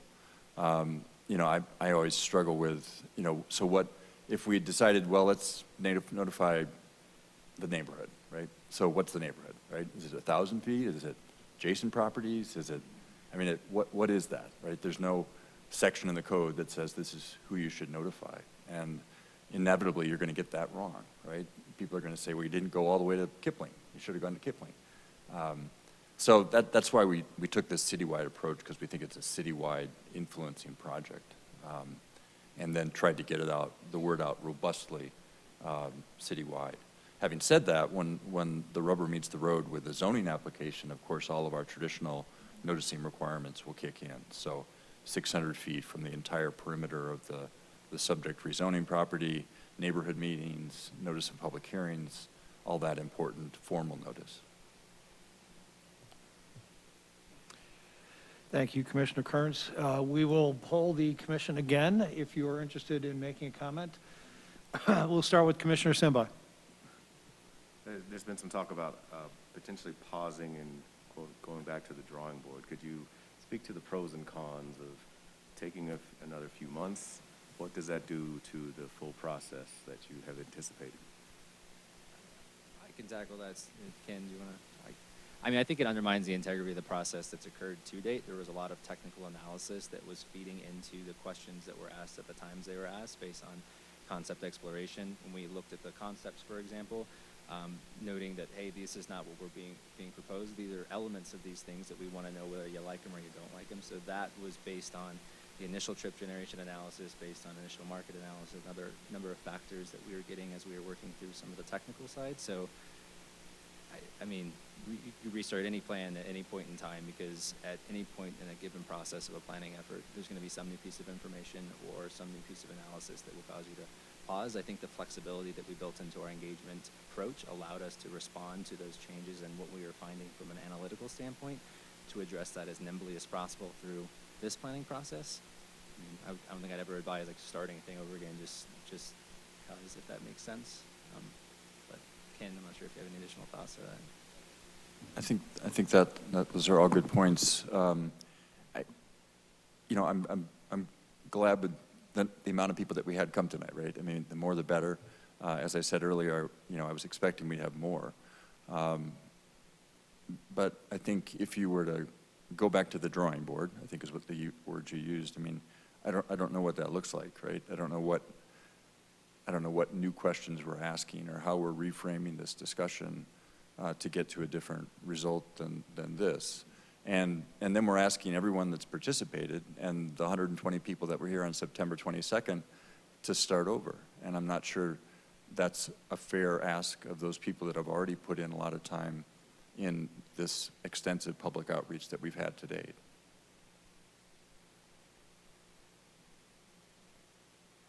Steve, do you have any additional comments at all on the idea? Yeah, I don't know that I could say anything else other than when we talked to Ken and his team, we committed to this process because it was what we thought was a public, inclusive, and transparent process, and I think that has been our best intention to do that. I think to the point that was made earlier, a medical use only designation for a campus that we'll be relocating to doesn't leave us anywhere to go. And, there has to be a different use for the land that's, 100 acres sitting in the middle of the city. So I guess I'm just hard pressed to know what those new questions are that haven't been answered, and then, what is the path forward? Because I think the things that we do know is we're going to be relocating the hospital. This is quite a bit of acreage sitting in the middle of Wheat Ridge, and it's not going to be a hospital anymore, and so we need to come up to an answer around creating what this master plan contemplated as guidelines and a vision for what it could be. Thank you. Commissioner Antle? Thank you. That was kind of a good way to finish your statement, because it picks up on kind of the question or clarification I have for the city as well as for you is this master plan is a guiding document. Whomever purchases this property is still going to have to go through some sort of zoning process, because the zoning is going to stay the same whether this plan is adopted or not. I guess my question is, and I always confuse the SDP and the ODP. I mean, is it really thinking of it? So two scenarios. One is the hope is that someone will, you'll approach it like a PUD, right? Or my experience with a PUD, and they would just kind of adopt the plan. It would be one major zoning change. Versus, is there a potential where someone could say, well, okay, it's 3 developers, we're going to buy 30 acres, we're going to buy 20 acres, we're going to buy 10. And then, so those could be independently zoned, rezoned, but they would still have to follow the master plan if we adopt the master plan. So just trying to think through what this looks like in reality. This is a guiding document. Yeah, so if in fact this ends up being some sort of a planned district, right? We have a variety of different planned districts, but the process is the same in all of them, which is through a public hearing process that, again, has a neighborhood meeting, maybe additional outreach, who knows, public hearings before the Planning Commission and City Council at a minimum, and you adopt what's called an outline development plan. And that lays out with specificity the road configuration. They're all a little different in terms of how specific, but at a minimum, different areas of the plan, much like you see in this master plan, are designated with much more specificity of this is the maximum density or minimum lot size or whatever in this sub-area within that outline development plan. It spells out open space expectations overall, as well as in different sub-areas. It would spell out development standards for each sub-area. So you'd have an understanding of, what is the actual minimum setback of structures and maximum height adjacent to the residential areas. So all those things would be addressed with some level of specificity on the ODP. And then the second step in the planned district zoning process is the specific development plan for different phases. So it would be possible for a master developer to use your example, sell off different blocks or sub-areas within that to different developers that had a specific product, let's say. That would be processed as a specific development plan where we really get into the details, and that requires a public hearing before the Planning Commission, not City Council, but the Planning Commission. Commissioner Ohm. The only, a question and a comment. One question is the, okay, now I can see. Is the appendix, is that something that's available to the public, or is that just internal to the Planning Commission, City Council staff? I don't know if we've posted that on the... I think I saw it, yeah, it's on. It was all together. Okay. Wheat Ridge Speaks as part of that. Okay. because there's a lot of, I know we're generally looking at the master plan, the big picture, and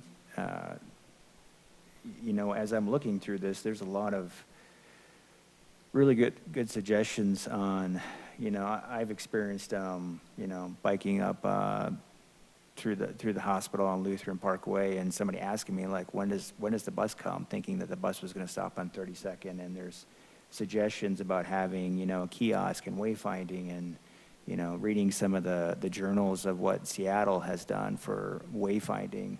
I think this is really kind of on target, and it's a lot more detailed than I kind of would have expected for kind of the master plan. So thank you for that. A lot of good suggestions. But that's, I do like that it does have the flexibility. I think when the process first started, we were looking at different concepts. It's definitely going to get easier. It would be easier to be polarized because everybody's going to have different varying views.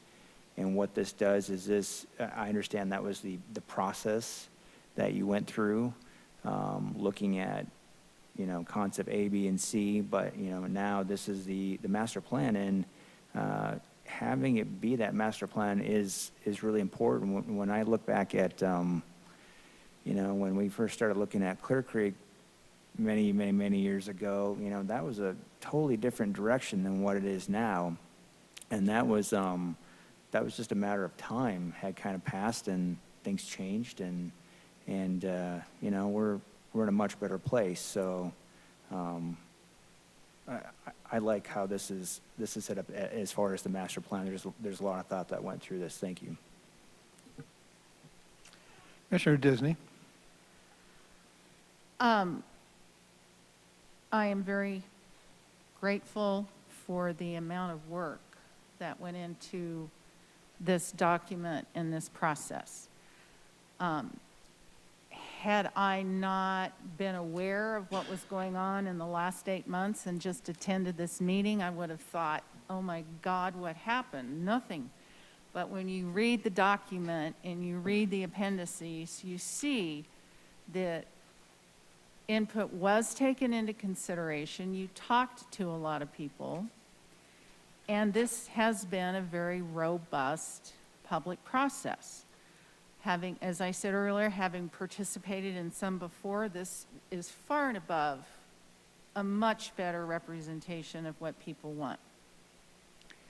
I do have a pit of despair in my stomach because I live on Balsam Street, north of here. I wanted to see a buffer on the north side, and when I first saw this document, I was kind of mad. But then as I sat and read it and considered what we're dealing with, the reality of quarter-acre lots is not going to happen because it costs too much money for the land. Having participated in the NRS, the Neighborhood Revitalization Strategy, we learned that the land in eastern Wheat Ridge is more valuable than the houses that sit on the property. So the dream of people moving to Wheat Ridge with the hopes of getting a big lot isn't going to happen. And by the time that this gets developed, land is even going to be more expensive. Which takes me to my second comment, which is affordable housing. If I can't afford my house, if I tried to buy my house today, I couldn't. I can't believe how much money my house could sell for. Which means that there are a lot of people that would like to live in Wheat Ridge. We shouldn't deny them the opportunity.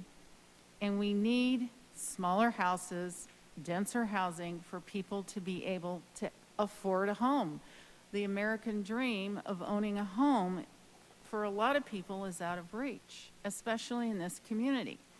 The people in the audience that have a nice house on a big lot ought to be thrilled, because I just don't know how it's going to be sustainable in the future. So I like, while I don't like density, and I know it's going to make traffic worse, we can't live in a bubble. We may be in the donut hole of the metro area, But we have to accept, sadly, the reality that, yes, traffic is going to increase, housing is going to be far more expensive, and we need to be able to provide something for people to have a house or shelter, which this plan will do. I don't understand why we should reject it. There's been so much work put into it at this point. What are we going to learn? We're going to get a handful of more people that don't want this to happen. They think they might get their way. I don't see what that will achieve. I feel like there was plenty of notice in the newspapers, the Gazette, Mayor's Matters, the Transcript, online, Facebook. It went on and on and on for months. If people didn't do it, sorry, I don't know how else to get out. We can't knock on every door. We have limited resources. To the comments about empty mixed-use facilities, we're in the middle of a pandemic. There's restaurants that can't even find people to work. So it's going to be a while before we see those spaces fill in. It's going to probably be a while before retail picks up. That's the sad reality of this point in time. Does that mean that we should not provide for it in the future? No. So I would like to say, while I know I represent the people in District 2, and a lot of those people live in my neighborhood to the north, it's the cards we've been dealt. SCL wanted a new hospital, and it was much more feasible for them to move and build a new one than to try to repurpose this one. And so let's do the best we can with what we have. I think this master plan achieves that goal. Commissioner Leal? Yes, I think it was a huge effort, and it's a good start, but I think it's still a work in progress. I don't believe it's ready to be entered as an amendment to the comp plan. The need for health care has been concerning to me from the beginning. We have an increased population, and we're talking about increasing it even larger in Wheat Ridge. And the new hospital is fewer beds, and the health industry, it needs more, not less. And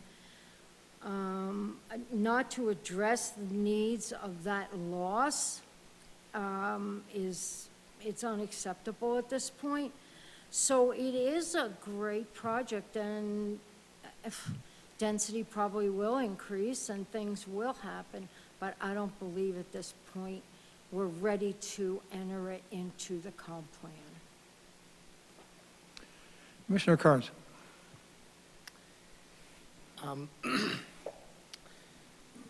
You know, I'm the District 3 representative. I live on the south side of this development. Like I said, I'm your neighbor.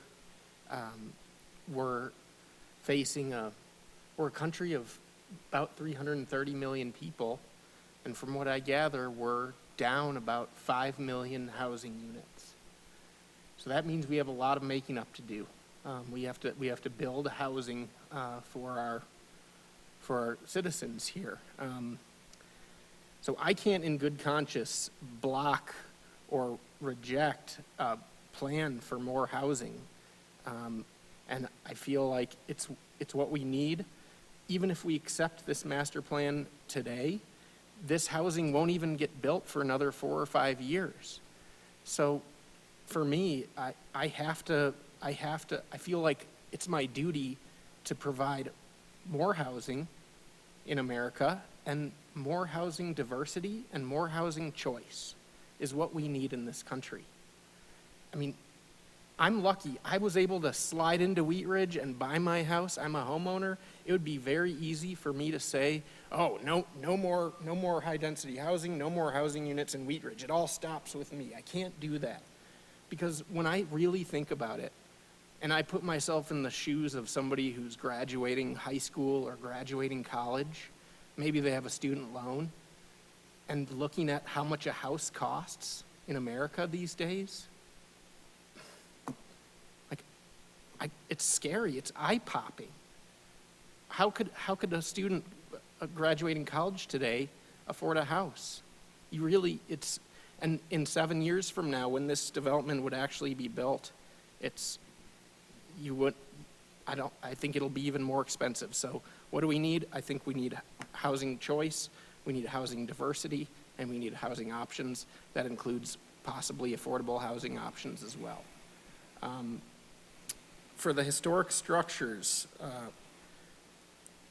the plan specifically mentions the blue house and the chapel, that neither facility is designated on the Historic Places Register, but the plan language reads specifically, both the chapel and the blue house should be targeted for preservation, rehabilitation, and restoration. I don't think the asbestos issue in the blue house is a non-starter. I think asbestos can be mitigated. We can still save this beautiful blue house and preserve it. And on the traffic side of things, I'm a transportation planner. I'm probably one of the only people in this room that's capable of making sense of this traffic report. And what I see here is that right now, this hospital use is generating a lot of traffic. You have a lot of trips both by patients of the hospital in and out and of hospital staff. When I see the max scenario in the PM peak hour, I'm not seeing a lot of difference. I'm seeing pretty much about the same traffic patterns. I'm seeing for one specific turning movement, there's one level of service class lower. So the traffic is not, I don't think the traffic is that big of a deal, honestly. I think a lot of people that are going to be living here are going to be working from home and maybe not commuting every day.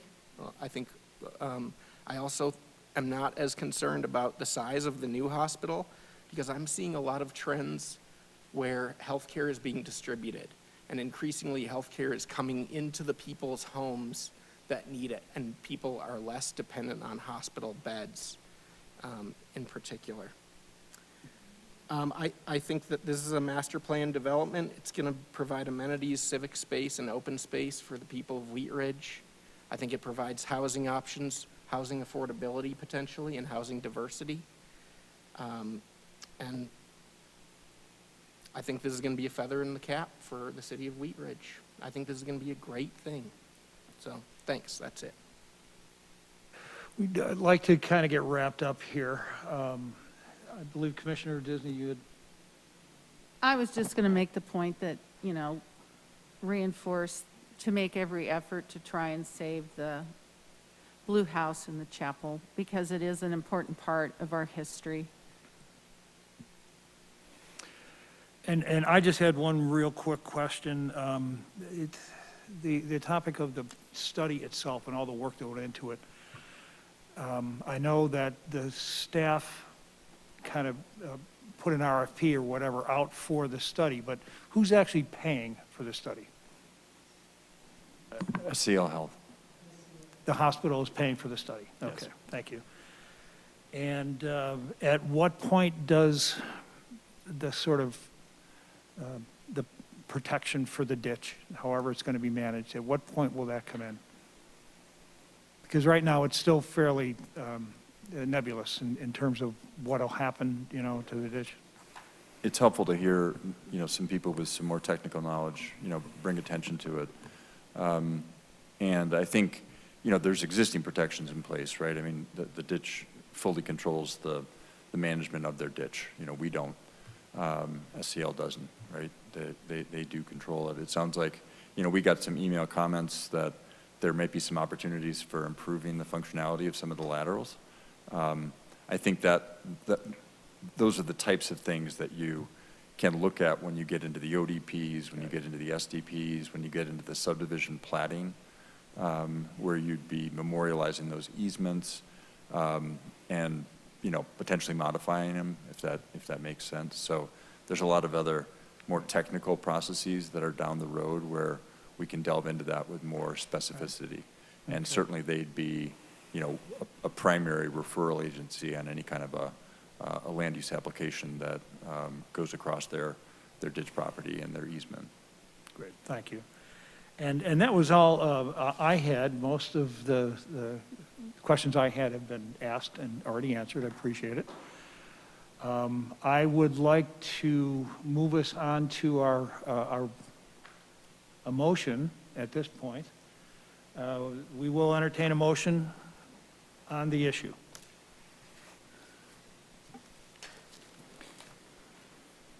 Mr. Chair, I move to adopt Resolution 01-2021, a resolution. Excuse me for a second. Adoption of the updated Lutheran Legacy Campus Master Plan as an amendment to the city's comprehensive plan, Envision Wheat Ridge, and forwarding said recommendation to the Wheat Ridge City Council with exhibits Resolution 01-2021 and Lutheran Legacy Campus Master Plan. Second.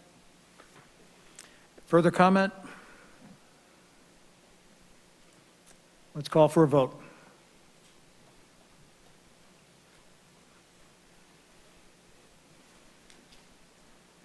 Motion passed, 6-1. Thank you. We'll take a short recess before our third item tonight, say 5 minutes.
3. We'll wait 1 second or two.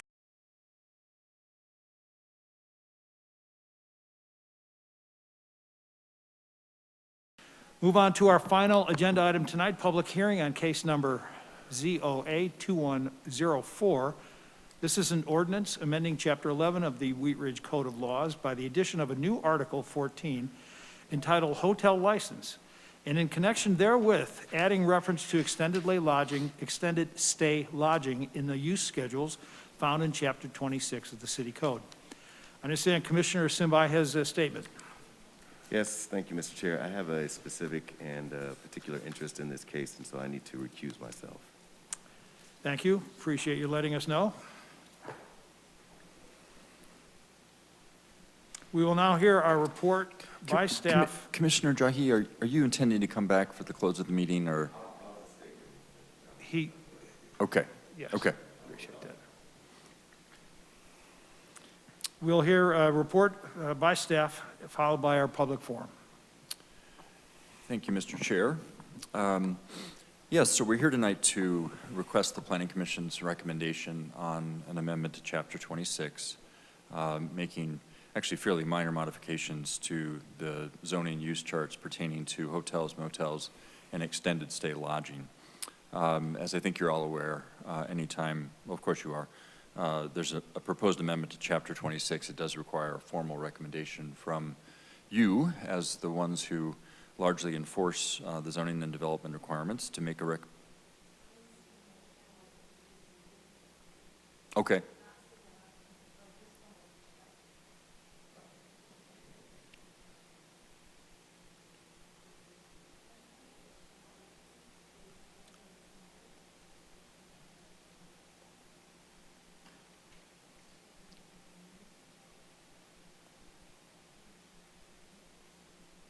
We're okay. Thanks, Tammy. While the zoning code amendment, part of this is fairly minor, the larger component of the proposed ordinance pertains to really the new licensing requirements for hotels and motels and extended stay lodging, which would be proposed in Chapter 11, which involves all kind of licensure matters in the city, which is outside of the commission's purview. But I still wanted to kind of give you the context, and I won't maybe go through as much of it tonight unless you have questions, but I tried to spend some time kind of putting this in the bigger picture in the staff report in terms of what issues that we're trying to solve to in hotel motels, and kind of give you an understanding that we also do understand that in adopting this ordinance, if council chooses to do that, that there are some trickle-down impacts in terms of certain populations experiencing homelessness, and tried to set the stage to acknowledge that we're working on those issues separately and apart from this regulation, and this regulation we believe is needed to address what it's intending to address, which is getting a better control on our hotels and motels from a enforcement standpoint in terms of criminal activity and the like. So maybe just some additional context, though. Of course, we've long allowed hotels and motels. They've been special use, allowed by special use in various commercial districts and the mixed-use districts. We've allowed transient lodging, and we didn't specifically define transient lodging. It had historically been interpreted to be a term of 30 days, since transient, sounds like it's a limited term of time, right? But we just didn't define that. We did define it when we adopted the short-term rental ordinance because we needed to, but that definition of transient that was codified in 2020 when we adopted the short-term rental ordinance applies in this instance as well. So hotels and motels were officially made, the limitation of 30 days was applicable to hotels and motels. We have 9, as you're probably aware, oriented towards I-70 in general, without really exception, and probably the most significant cluster at I-70 in Kipling. which is, a part of the area where we experience more of those calls for service. So unfortunately, for many years, it's been a fairly long-term trend. These hotel operations have generated a significantly disproportionate number of police calls for service and just criminal activity in general. So because of that, we've really been discussing with City Council for really a number of years, and at a staff level. It's really involved multiple different departments: the police department, city manager's office, admin services, who manages all the licensing, and zoning, mostly pertaining to the kind of extended stay provisions. So we've been talking to them for a number of years, but the way the ordinance was drafted at the advice of the city attorney was really that the meat of it should all be contained in that licensure portion that we have, and that's more of an enforcement component in terms of it being a better tool for the city in terms of managing compliance with different requirements through that program versus like a zoning tool. But the corollary part of this that you're looking at tonight is that it defines extended stay hotels, which we haven't previously defined, and they'd be allowed through a special use permit in C1 and C2 to allow for stays of longer than 30 days, provided certain physical and operational characteristics are met. And so that's kind of the framework that we're setting up for extended stay. And again, that's all embedded in Chapter 11. And we did include the whole body of the ordinance in your review so you could see that context. But again, that Chapter 11 isn't really, what you're reviewing. So actually, if this zoning code amendment and the were not to be approved, the zoning code component of this, then no existing or future extended stay lodging would be allowed, because it'd be, by definition of transient lodging, you can't stay for longer than 30 days. So we're really trying to create, in a certain sense, a path forward if people want to meet those physical and operational requirements to be able to offer extended stay lodging. They can through this ordinance. If we don't make that allowance, they'd be not allowed, because we define transient occupancy as a maximum of 30 days. So realize that this will have, impacts on existing hotel operations that, either will have to some extent, change their business model or make physical investment in the property to meet those additional requirements that are listed in Chapter 11. So the zoning code amendment, to cut to the chase, is really very minor. We already included extended stay lodging, while not defining it, in the mixed use chart, so we don't have to add it there. But we do add a cross-reference there to the requirements in Chapter 11. And then in the C1 and C2 zone district use chart, we add extended stay lodging as a use and put an S in that column as in special use permit, the same that we've treated hotels and motels, probably since the incorporation of the city. So that's my summary, and I'm glad to take questions. Well, given the hour, I thought we would open the public forum initially and then poll the commissioners for questions or comments. We had someone sign up, but of course I don't see anyone. Yeah, it was Ms. Ray who spoke previously. Okay, so there is no one in person that chooses to speak. Tammy, is there anyone online? There is nobody on the Zoom call. Okay. So we will begin with our commissioners. We'll start with Commissioner Kearns. No question. I'm sorry, hang on one second here. I need to close the public forum. Thank you. Commissioner Kearns. No questions. I'm curious to see what other questions the commission has. Commissioner Leo? Yeah, I just have one question. When it says meeting other licensing and operational requirements, the only thing I saw in here that would make me concerned is if if there were not, say, cooking facilities and people were using hot plates and things like that. Now, is that what you're talking about when you're saying conditional? That they That's have- one of the requirements, yeah. So there's a variety of different requirements for extended stay lodging in Chapter 11, and they include things like a separate living space or separate sleeping quarters. I mean, a lot of those really align with what the building code requires for something to be used as a residential occupancy. It requires, and it requires a kitchen facility of some sort with a separate sink and a separate, cooking device.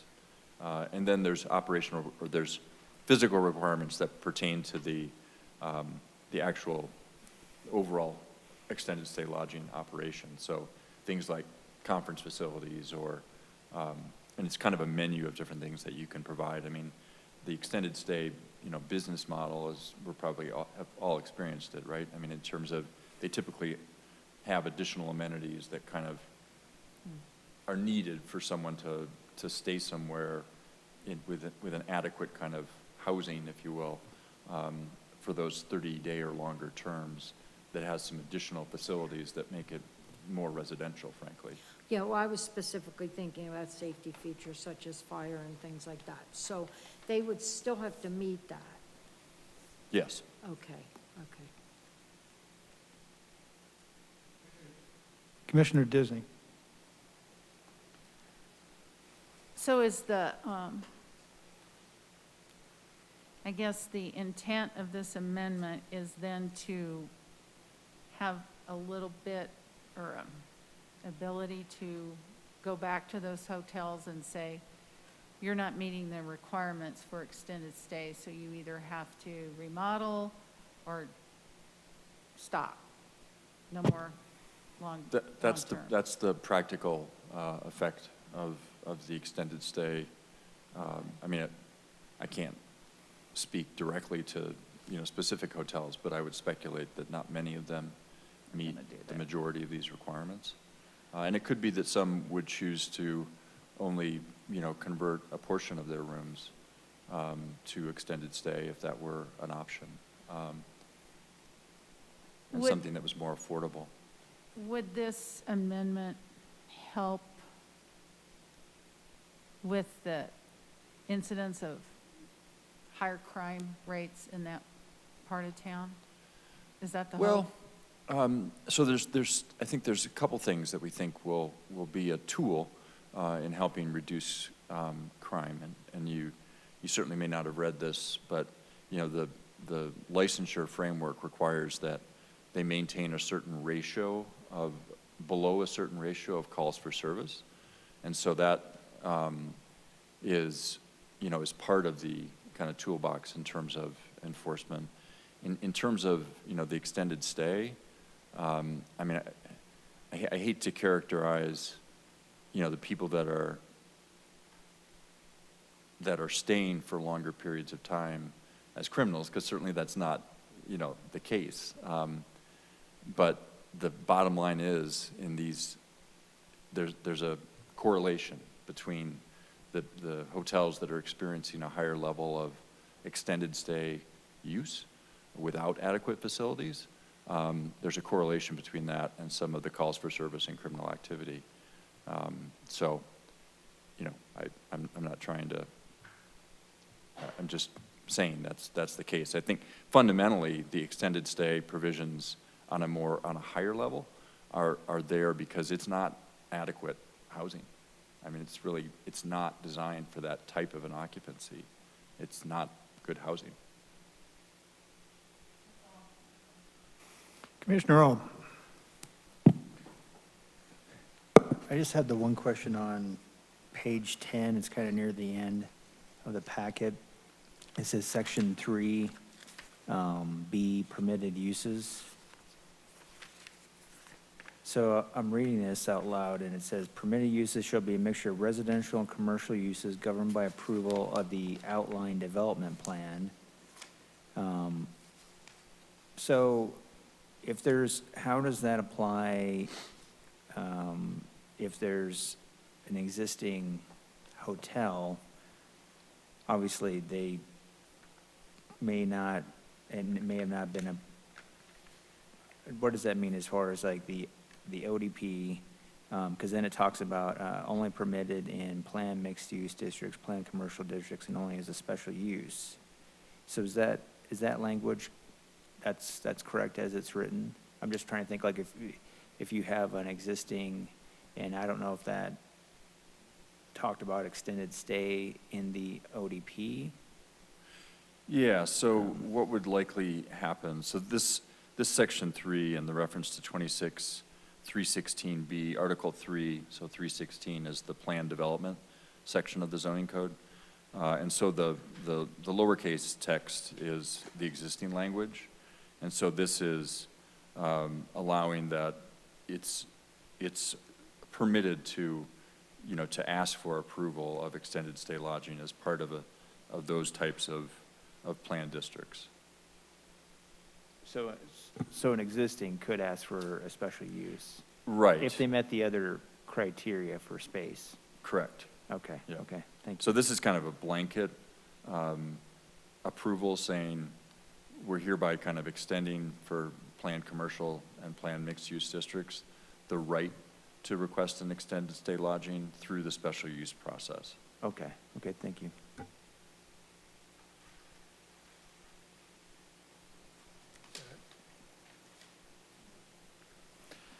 Commissioner Antal?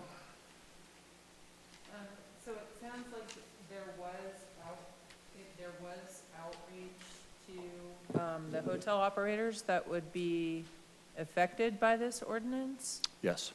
And Yeah. you only had 2 people kind of respond back, or? Yeah, I think there were 2 operators. I think the American and I think the Super 8 were represented. And I think what was their feedback? Because I know Super 8 doesn't have like a kitchen, I was looking Right. at the list of hotels, like who really would be set up for having done a lot of traveling in my life. But- Yeah. So I wasn't at the meeting. Okay. And I've only heard kind of anecdotally about it. I was out of town, but the police chief was there, Division Chief Lorenz was there. I think Patrick, our city manager, was there as well. I think the feedback generally, to paraphrase, was this is going to impact our business model. Mm-hmm. So maybe my question then is, if I'm staying at the hotel for 30 days and I reach my limit, can I just go somewhere else for a day and then just check back in?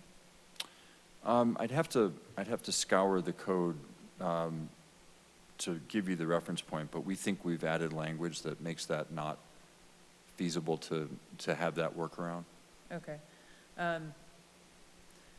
I don't have any questions. I know handling these issues is a very delicate issue. I know our purview is only that teeny tiny trimming portion of 26, and a lot of this resides in 11, so thank you.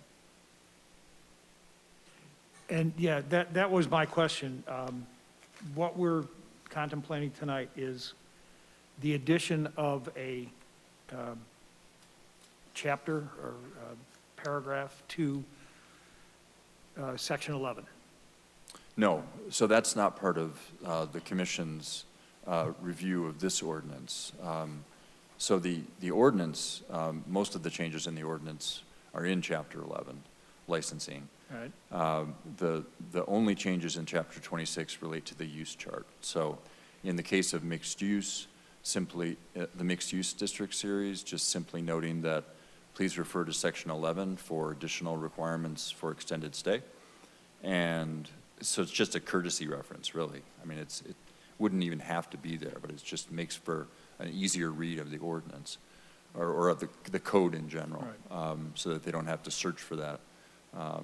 And then the other change to the C1 and the commercial use charts is to add extended stay lodging, which wasn't previously listed in the use chart as a special use, and then also making that same cross-reference to chapter 11. And the changes then that the planning commission is considering are those amendments to Section 26. Yep, just the use chart changes. Yep. Those are all the questions I had. Are there any comments or other questions from the commission?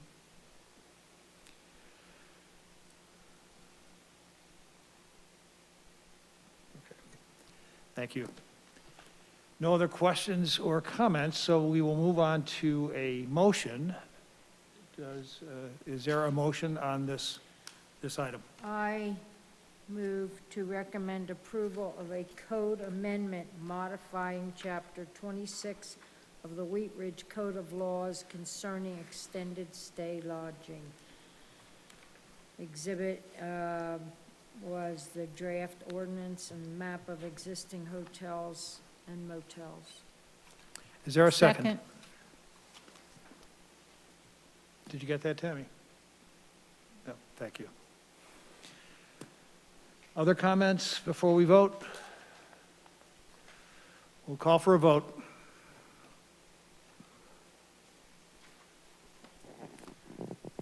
Motion carries 5-1.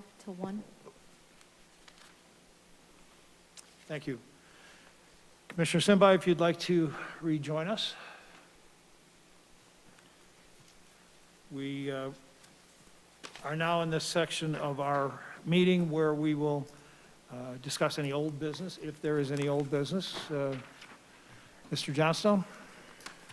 Not that I'm aware of. I don't think, did Lauren give us anything, Tammy, I don't think she had anything, did she? No, she Yeah. didn't. And then when we get to number 9, new business, what we had asked Lauren to provide is an update or say, new development on a project that maybe the commission has discussed in the past, maybe progress on a project that may be in the public eye, just any sort of a, thing that staff feels that the community, through the commission, ought to hear about. Yeah, I think it continues to be a very robust construction year, as I'm sure you've all noticed. The SCL hospital is under construction. We're issuing their permits in kind of a non-traditional way to expedite their construction timeframe. So we're doing sequential permits for site work, then foundation, then exterior shell. It's kind of complicated, but we're kind of midway through that process. So they're moving right along, and so that's exciting. There's a couple other projects in the works out there. The Hampton Inn had put their project on hold. That would be an SDP that you would see coming up here if you haven't seen on that quasi list. They're re-engaging now that I think they're seeing some light at the end of the tunnel. The hospitality industry wasn't building a lot of new hotels during the pandemic, so that's encouraging. Lifetime Fitness, a major fitness facility, is officially under review now, right, Tammy? For a SDP, for a multi-acre, several 100,000 square foot facility out at Clear Creek Crossing as well. You'll be seeing before you, so I won't get into the details, but an amendment to the zoning of the Coors property, which is the triangular piece kind of at the far northwest corner of the Clear Creek Crossing development, to propose a second phase of multifamily. So there's a robust amount of activity out at Clear Creek Crossing. TOD projects seem to be hitting the market really strongly. They've all experienced above projected sales in terms of the Remington product and the Toll Brothers and the Wonderland Homes product that's a little further away up off of, it almost feels like it's part of Arvada up there off of 54th. So those have all been experiencing robust sales. Lots of little infill projects in the works on 38th Avenue, some commercial, some residential. Encouraging. We're optimistic that I always hate hearing those people that are justifiably upset that Lucky's is vacant, right? We are too. We think we might be getting close on that. Nothing I can announce, but that's moving forward. Yeah. What else? One of the projects I had an interest in is the warehouse next to MedVed. Oh, yeah. For better or worse, I mean, I haven't been by that. I should have gone by that. I did a whole city tour, and I skipped that one. It's making good progress, I think, isn't it? It Best you seems can to. tell. I mean, it's hard to tell from the highway. Yeah. As I understand it, they're fully leased. Wow. I think they got one major distribution user, which, we were hoping for more jobs, to be honest, because it was designed to be more of a warehouse office mix. But they've got a really strong tenant, national tenant, that is going to use it as a warehouse distribution center. Very impressed with that project when they came to us. Yeah, And it was hopefully, good use of that property. hopefully we'll see a few more like that. Yeah. Any questions? Wadsworth construction Yeah? project is about to be underway. I'm sorry, which one? The Wadsworth construction Oh. project. I believe there's a public hearing or a public open house sort of thing coming I up. know, yeah, I haven't, it transitioned from our engineering division to the construction team in Public Works, so I haven't been quite as in the weeds, but we're going to have a robust kind of ongoing public information effort with that. I mean, we actually have hired a specific person to do just that as Very part of good. the project. That will certainly help. Yeah. Any other queries from the commission in terms of what's going on in Wheat Ridge? I didn't ask. Is there a second? Second. Call for a vote?